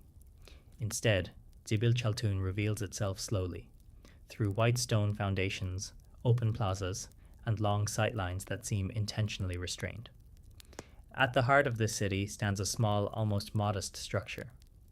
This is the Temple of the Seven Dolls. At first glance, the building appears simple. It is compact, symmetrical, and built from pale limestone blocks fitted with care but without excessive ornamentation. Its proportions are balanced. Its doorways are aligned.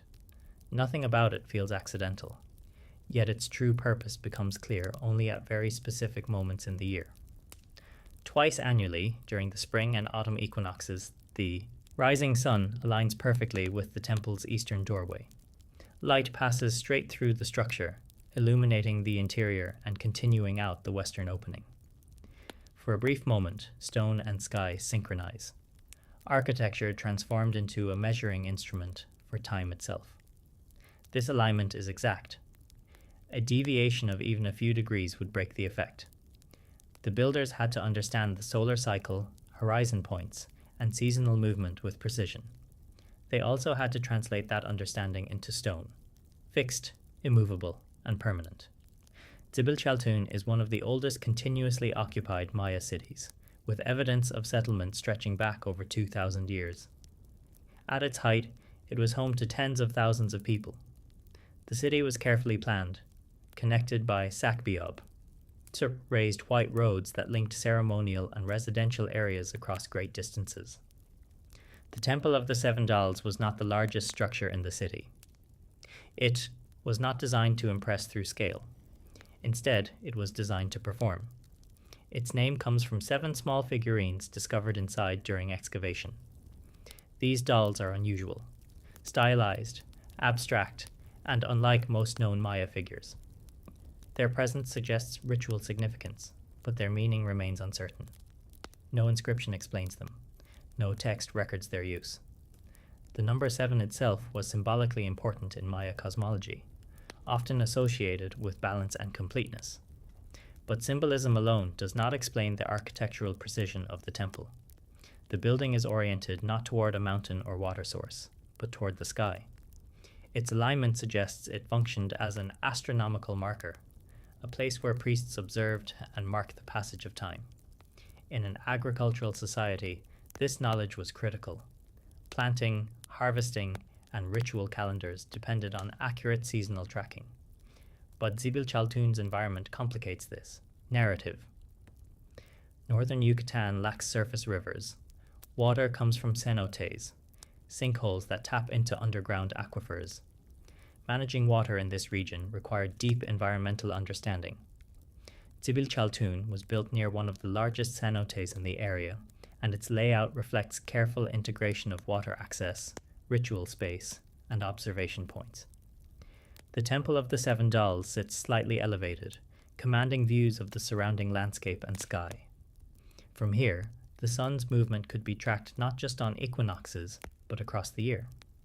The temple likely formed part of a broader observational system, one that combined architecture, horizon markers, and ceremonial timing. What makes this especially striking is the restraint of the design. There are no elaborate carvings on the temple's exterior, no hieroglyphic panels declaring royal authority. The power of the structure lies entirely in what it does, not how it looks. This suggests confidence.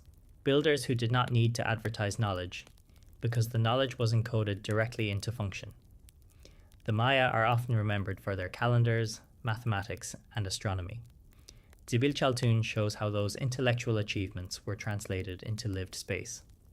Time was not abstract. It was experienced physically, through light moving across stone. The equinox event would have been communal, people gathering in silence. The moment when darkness gives way to illumination, perfectly framed by human construction. A reminder that order exists, and that it can be known. Yet the Temple of the Seven Dolls also raises questions. Why build such a precise structure here, in a city that otherwise avoided monumentality? Why isolate astronomical function into a single modest building rather than integrating it into a larger complex? Some researchers suggest that the temple served as a calibration point, a reference used to adjust other observations throughout the city. Others propose it marked renewal, a symbolic rebirth tied to agricultural cycles. What is clear is that the builders understood error margins. Stone does not allow correction once placed. The alignment had to be right the first time. This implies long-term observation before construction began. Years, perhaps decades, of tracking sunrise points before committing to stone. This patience is easy to underestimate. Modern societies rely on instruments and calculations. The Maya relied on horizon, shadow, memory, and repetition. Knowledge passed through generations, refined and tested. Zibil Chaltun embodies that continuity. Unlike cities abandoned suddenly, Zibil Chaltun evolved slowly. Structures were rebuilt, roads expanded, ritual practices adapted. The Temple of the Seven Dolls remained relevant because it was tied to something unchanging, the sun's path. Standing at the temple today, watching light pass through stone, the experience is quiet rather than dramatic. There is no spectacle, just alignment, precision, fulfillment of purpose. In a series exploring structures that challenge historical assumptions, Zibil Chaltun offers a different lesson. It shows that ancient sophistication does not always announce itself through mass or mystery. Sometimes it reveals itself through accuracy so refined that it still works after 1,000 years. This temple does not ask us to believe in lost technologies or forgotten civilizations. It asks us to recognize discipline, observation, and respect for natural cycles. Stone placed not to dominate nature, but to listen to it. Tombs of Pantalica. In southeastern Sicily, where deep limestone gorges cut sharply through the land and rivers carve slow paths far below, an entire cliff face has been transformed into a silent city of the dead. From a distance, the rock walls appear pockmarked, almost eroded by nature. But as the eye adjusts, the pattern becomes unmistakable. These openings are not natural. This is the necropolis of Pantalica. Carved directly into the steep limestone cliffs of the Anapo Valley, Pantalica contains more than 5,000 rock-cut tombs, an astonishing number for a prehistoric site. The tombs cluster in dense groups, stacked one above another, stretching across kilometers of rugged terrain. Together, they form one of the largest burial landscapes in the ancient Mediterranean. What makes Pantalica immediately unsettling is not just its scale, but its placement. The tombs are carved high into vertical cliff faces, many accessible only by narrow ledges or steep, treacherous paths. Some openings sit dozens of meters above the valley floor. Reaching them today requires careful climbing. Reaching them thousands of years ago without modern equipment would have been even more dangerous. And yet, thousands were carved. Archaeological evidence dates the necropolis primarily to the Late Bronze Age, between roughly 1300 and 700 BCE. During this period, communities occupied the surrounding plateau, living in settlements that have largely vanished. What remains is the stone record of their dead. Each tomb is relatively small, typically designed for multiple burials over time. They are simple in form, often consisting of a rounded or oval chamber cut into the rock, sealed originally with stone slabs. There is little decoration, no inscriptions, no names. This was not burial for display. It was burial for continuity. The labor required to create Pantalica is difficult to overstate. Limestone is softer than granite or basalt, but carving it in vertical. Cliff still demands planning, strength, and coordination. Tools would have been limited to stone and early metal implements. Every tomb required time, effort, and precision, especially when carved at height. Why choose such a difficult location?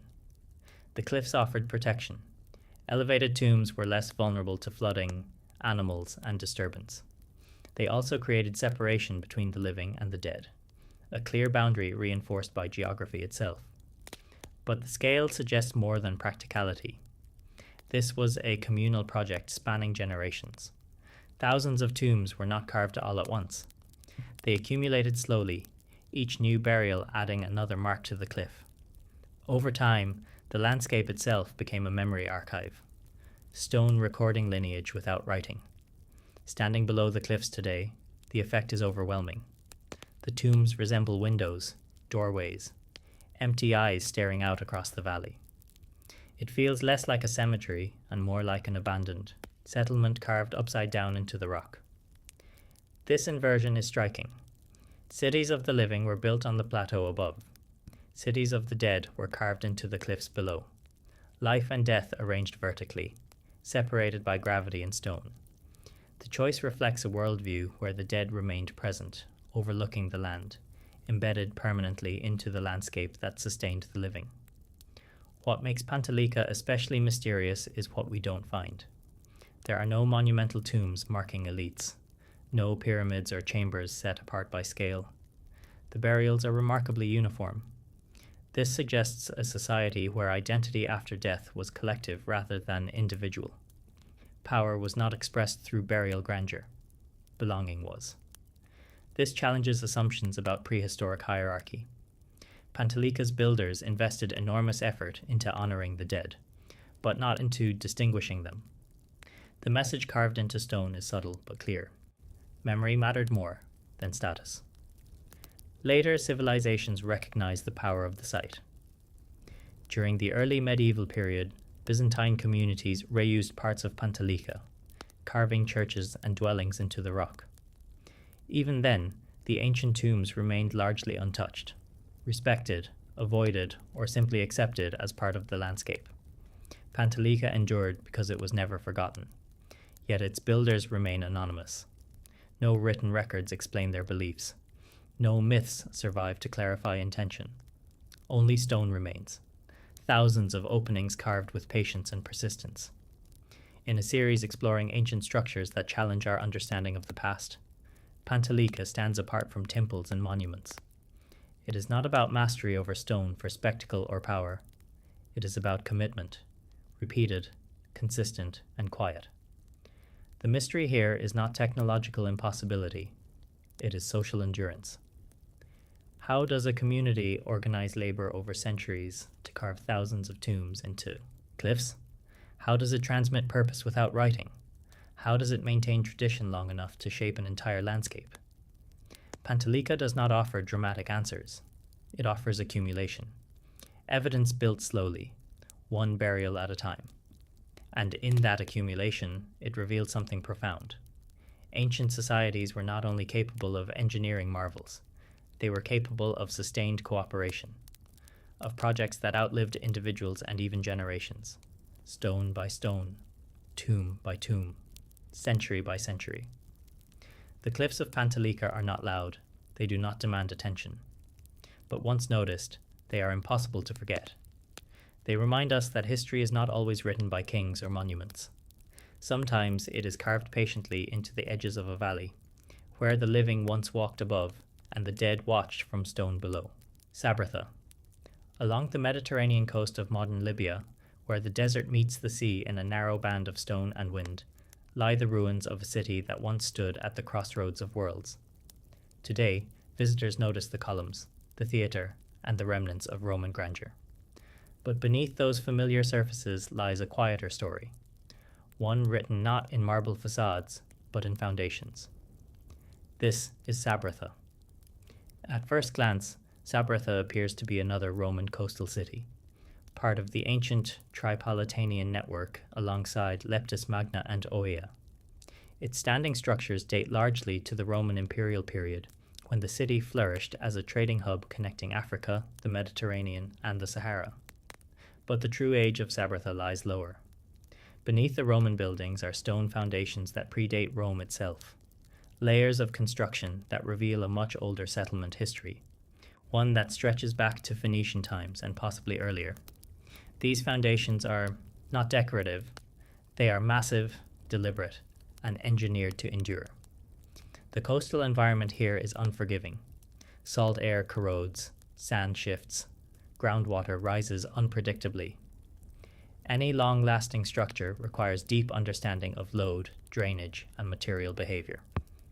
The builders of Sabratha responded not with surface ornamentation, but with stone laid where it mattered most. The lowest foundation layers consist of large limestone blocks, carefully leveled and tightly fitted. In many areas, these stones extend well below the visible ruins, forming stable platforms upon which later civilizations repeatedly rebuilt. This continuity tells us something important. Each new culture trusted what came before. Phoenician merchants are believed to have established Sabratha as an outpost as early as the 6th century BCE. Their architecture favored strong substructures, solid bases capable of supporting warehouses, harbors, and defensive walls. Unlike monumental temples, these foundations were meant to disappear beneath the city, silently bearing weight. When the Romans arrived centuries later, they did not remove these foundations, they incorporated them. Roman engineers were famously pragmatic. They rebuilt cities across the empire, often adapting earlier infrastructure rather than replacing it entirely. At Sabratha, Roman walls, streets, and public buildings sit directly atop older stonework, following the same alignments and elevations. This reuse suggests that the earlier foundations were not only intact, but superior. Examining the stonework closely, archaeologists have noted subtle differences between layers. Lower stones tend to be larger, more irregular, and more deeply embedded. Upper Roman courses are more refined, standardized, and visible. The strength lies below, the beauty above. This inversion challenges a common assumption, that later civilizations always improved upon earlier ones. At Sabratha, the most durable engineering came first. The foundations were designed to handle shifting sands and coastal erosion. Drainage channels were integrated into the base layers, directing water away from load-bearing stones. Walls were thickened at ground level, distributing pressure outward rather than downward. These are principles still used in modern coastal construction.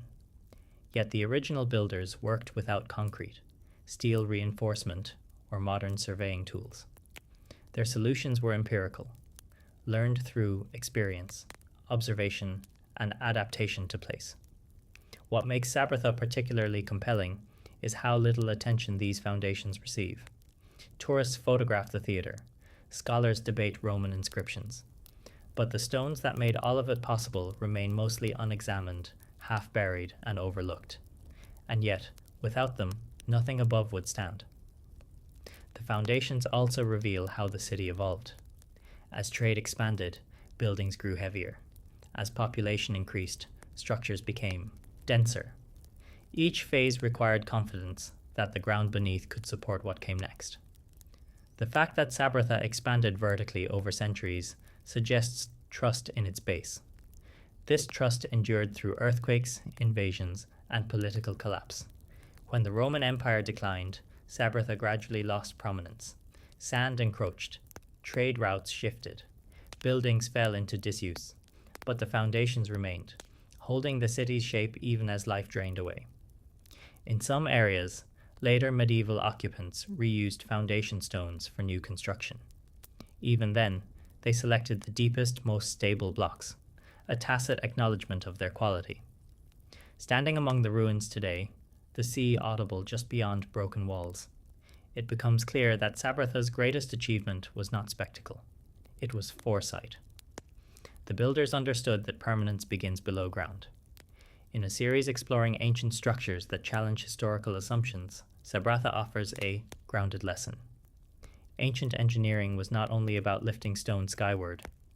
It was about anchoring human ambition into unstable environments and making it last. History often celebrates what is visible: columns, arches, facades. But endurance belongs to foundations. And at Sabratha, those foundations quietly demonstrate a continuity of knowledge, from Phoenician traders to Roman architects, united not by empire, but by respect for what already worked. This challenges a simplified view of progress. Instead of constant reinvention, ancient societies often advanced by preservation, recognizing excellence and building upon it rather than erasing it. Sabratha stands as a layered record of that principle: stone beneath stone, city beneath city, knowledge beneath history. As we move forward, Sabratha reminds us that some of the most important ancient achievements were never meant to be seen. They were meant to be trusted and forgotten until time itself revealed their value. Bhaja Caves. High in the western Ghats of India, where monsoon clouds drift low across forested slopes and basalt cliffs rise quietly from the valley, a series of openings puncture the rock face. From a distance, they appear modest, shallow recesses carved into dark stone. But as you approach, the mountain reveals a carefully planned interior world, shaped with patience and precision. These are the Bhaja Caves. Carved more than 2,000 years ago, Bhaja represents one of the earliest surviving examples of Buddhist rock-cut architecture in India.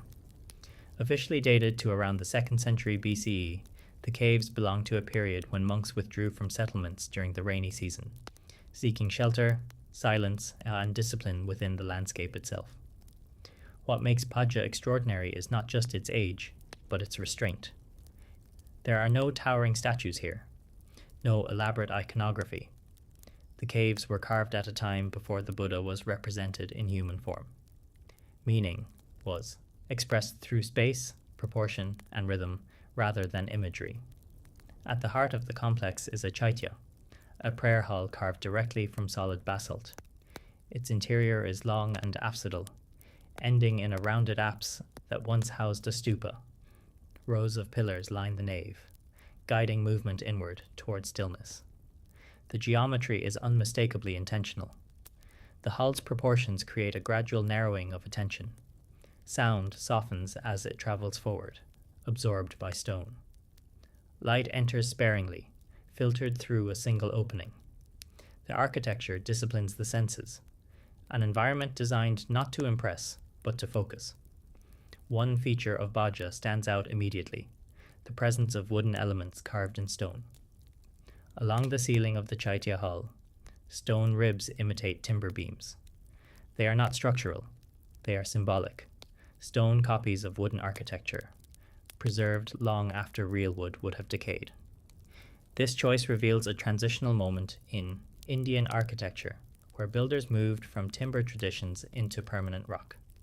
They were not improvising, they were translating. Carving such forms into basalt is unforgiving work. Basalt is dense and resistant, requiring controlled force and careful sequencing. A single mistake could fracture the ceiling or weaken a pillar. Yet the ribs remain evenly spaced, symmetrical, and intact after 2 millennia.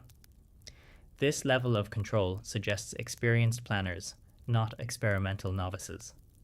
Beyond the main hall, Bhaja includes viharas, monastic living quarters, carved with simplicity and consistency. Doorways are standardized. Cells are modest. Drainage channels are cut into floors to manage monsoon runoff. Every detail reflects long-term occupation rather than temporary refuge. The caves are positioned along an ancient trade route connecting the Deccan Plateau to the Konkan coast. Merchants, travelers, and monks pass nearby, bringing donations and support. Bhaja was not isolated. It was connected, economically and culturally, to a wider world. Yet despite this connectivity, the architecture remains inward-looking. Nothing here seeks visibility from afar. The caves are cut into the hillside, aligned with natural contours. They merge with the mountain rather than dominating it. This philosophy of shaping space without reshaping the landscape distinguishes Bahaja from later monumental traditions. The engineering challenges are easy to underestimate. Carving horizontally into a cliff requires understanding stress distribution, rock quality, and fracture behavior. The ceilings had to remain stable. The pillars had to carry load. The facade had to resist erosion. All of this was achieved without reinforcement, without concrete, and without modern surveying tools. The builders relied on experience, observation, and incremental progress. Evidence of this careful sequencing can still be seen. Chisel marks indicate that carving progressed, from top to bottom, reducing the risk of collapse. Structural elements were defined early, protecting the space as excavation continued around them. This is not guesswork, it is method.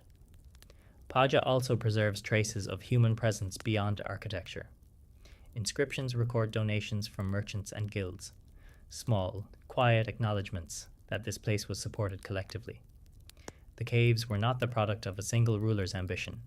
They were sustained by community. That continuity matters.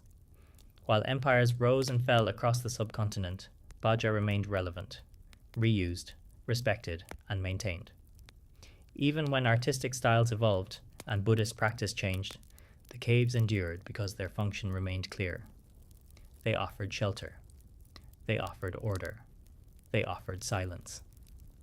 In a series exploring structures that challenge historical assumptions, Baja offers a reminder that sophistication does not always announce itself through scale or ornament. Sometimes, it reveals itself through precision so natural it feels inevitable. The caves do not demand explanation. They perform. They transform raw rock into disciplined space. They preserve timber traditions in stone. They integrate architecture with climate, ritual, and movement. And they do all of this quietly.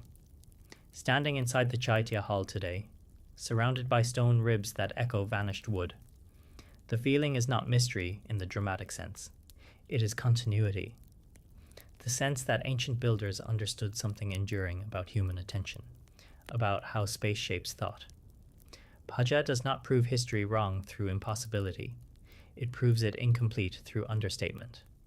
Because long before grand temples and towering sculptures, people were already mastering stone, not to impress the world, but to shape the mind.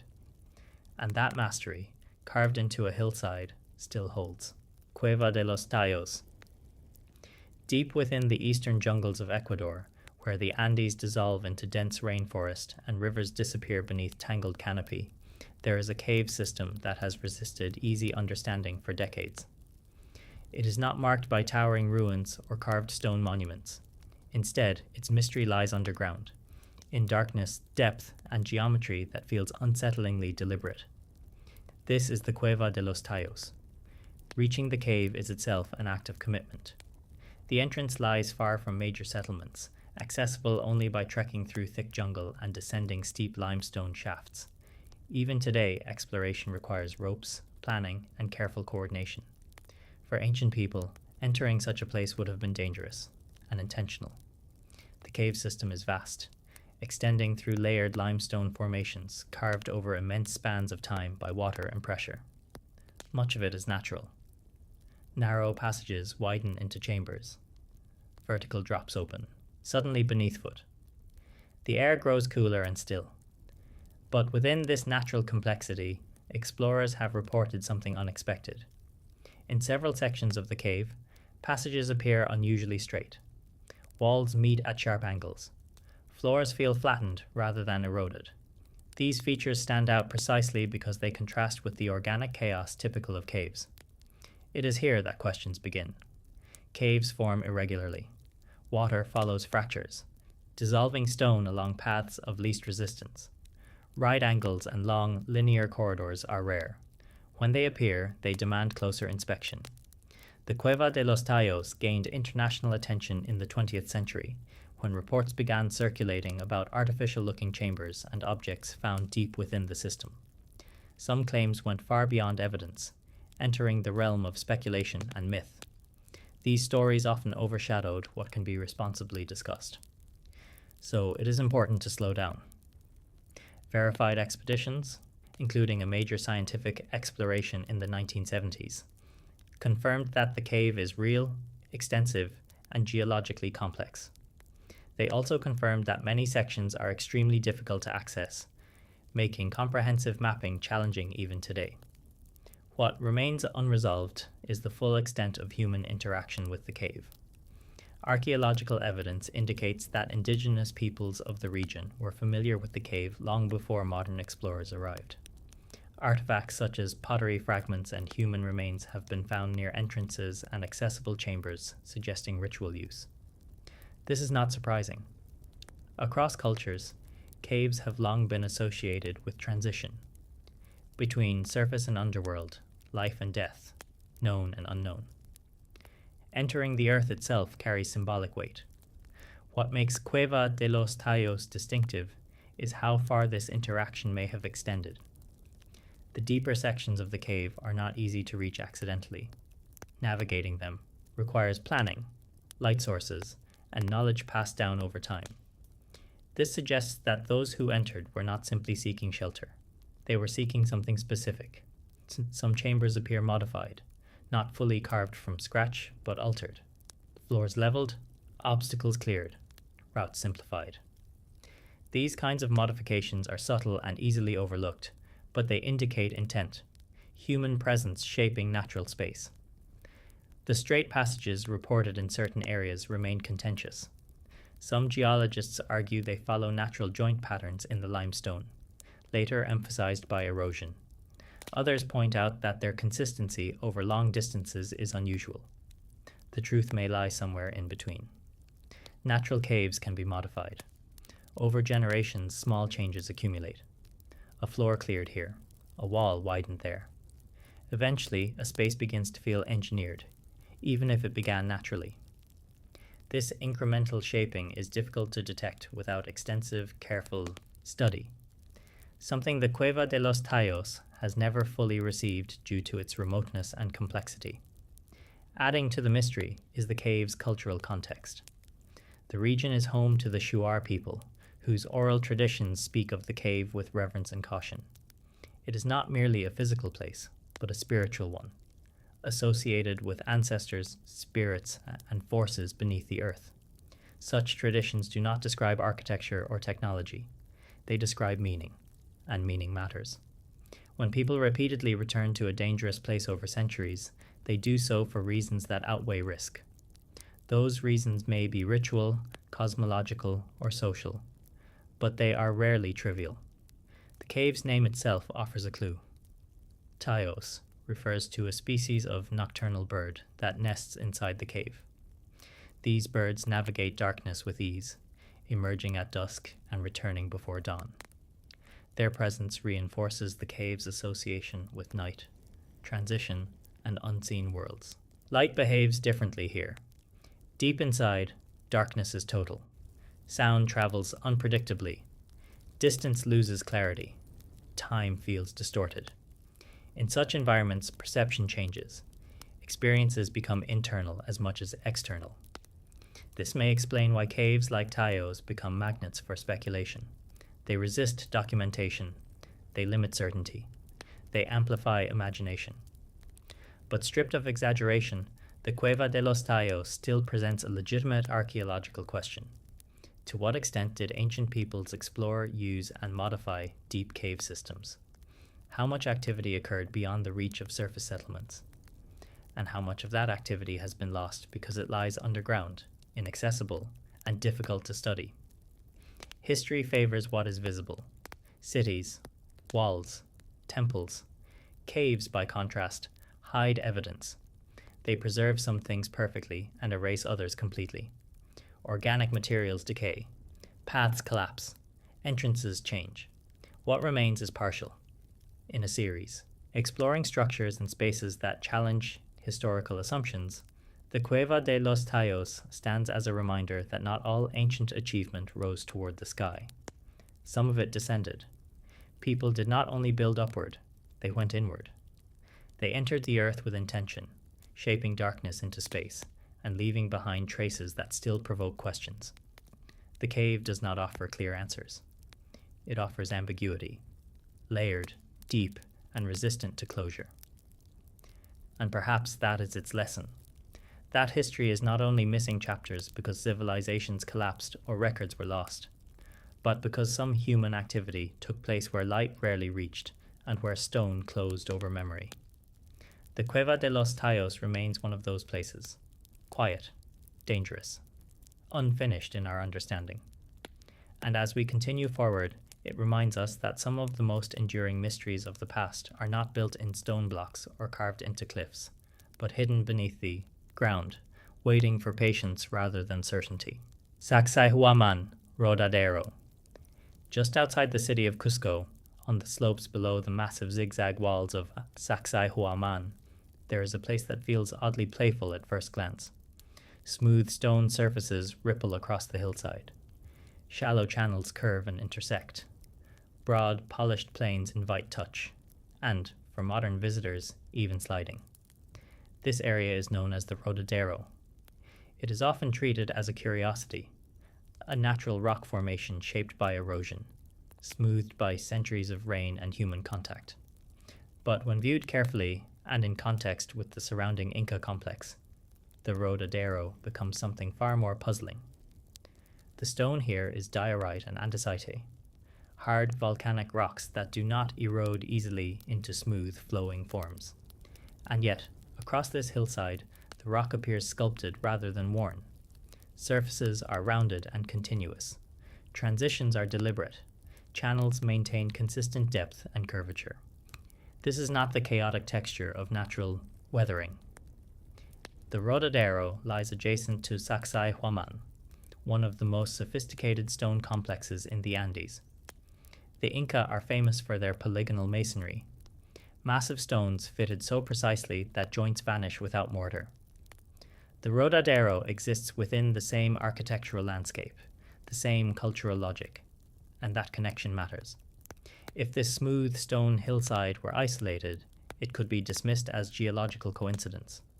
But placed beside one of the most precisely engineered sites in the ancient world, coincidence becomes less convincing.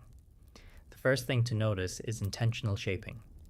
Large sections of the Rodadero have been smoothed to a uniform finish. Edges are softened but controlled. There are no random fractures interrupting the flow. In several places, shallow grooves run parallel to one another, suggesting guidance rather than runoff. These grooves do not behave like natural water channels. They curve too deliberately. They change direction too smoothly. They appear to be designed, which raises the question, designed for what? One possibility is ritual. In Andean cosmology, stone was not inert. It was alive, part of a living landscape that included mountains, rivers, and sky. Shaping stone was not merely construction, it was interaction. The Rodadero may have served as a ceremonial surface, where water, touch, and movement played a role in ritual practice. Water is especially important here. Several channels appear positioned to guide rainwater across the stone in controlled paths. During rainfall, water flows smoothly along these curves, turning the hillside into a living surface, reflective, dynamic, and animated. Such interaction between water and stone is a recurring theme in Inca sites, including fountains, carved channels, and ritual baths. The Rodadero may represent an open-air version of this principle. Another possibility is functional experimentation. The Inca were master stoneworkers, but their techniques remain poorly understood. The Rodadero could have served as a training ground, a place where stone was shaped, tested, and refined before being applied to more monumental construction. The smooth surfaces may reflect repeated abrasion using stone tools and water, a process that would polish rock over time. The channels could represent trials in directing flow, pressure, or erosion. If so, the Rodadero is not a finished monument. It is a workshop, preserved in place. What makes this idea compelling is the variety of forms present. Some areas are extremely smooth. Others are partially worked. Some channels end abruptly, as if abandoned mid-process. This unevenness suggests activity rather than ornamentation. There is also the question of time. The Inca did not build Cusco from scratch. Archaeological evidence indicates that they inherited earlier structures, possibly from pre-Inca cultures. Sacsayhuaman itself may incorporate much older foundations. If the Rodadero predates the Inca, it could represent a legacy of stoneworking knowledge passed down and adapted. This would explain why the Rodadero does not match standard Inca architectural forms, yet exists seamlessly within the Inca sacred landscape. The name Rodadero is modern, derived from the Spanish word for a sliding place. It reflects how contemporary observers interact with the stone, not why it was created.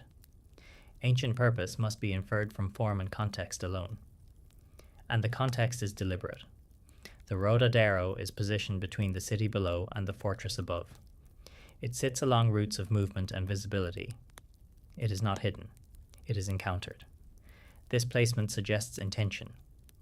Standing on the Rodadero today, the experience is tactile. The stone feels worked. It invites movement. It guides the body along curves and slopes.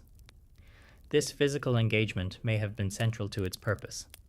Ritual in the Andes was often embodied, involving walking, touching, flowing with the land rather than observing from a distance.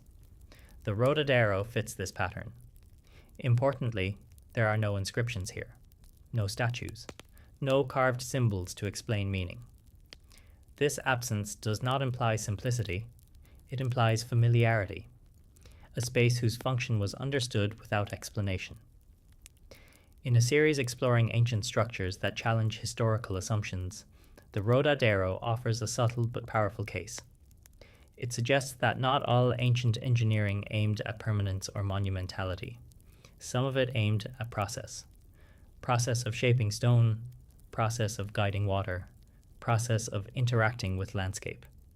These processes leave behind surfaces rather than walls, and surfaces are easy to misinterpret. The Rodadero has long been dismissed because it does not fit our expectations of what ancient achievement should look like.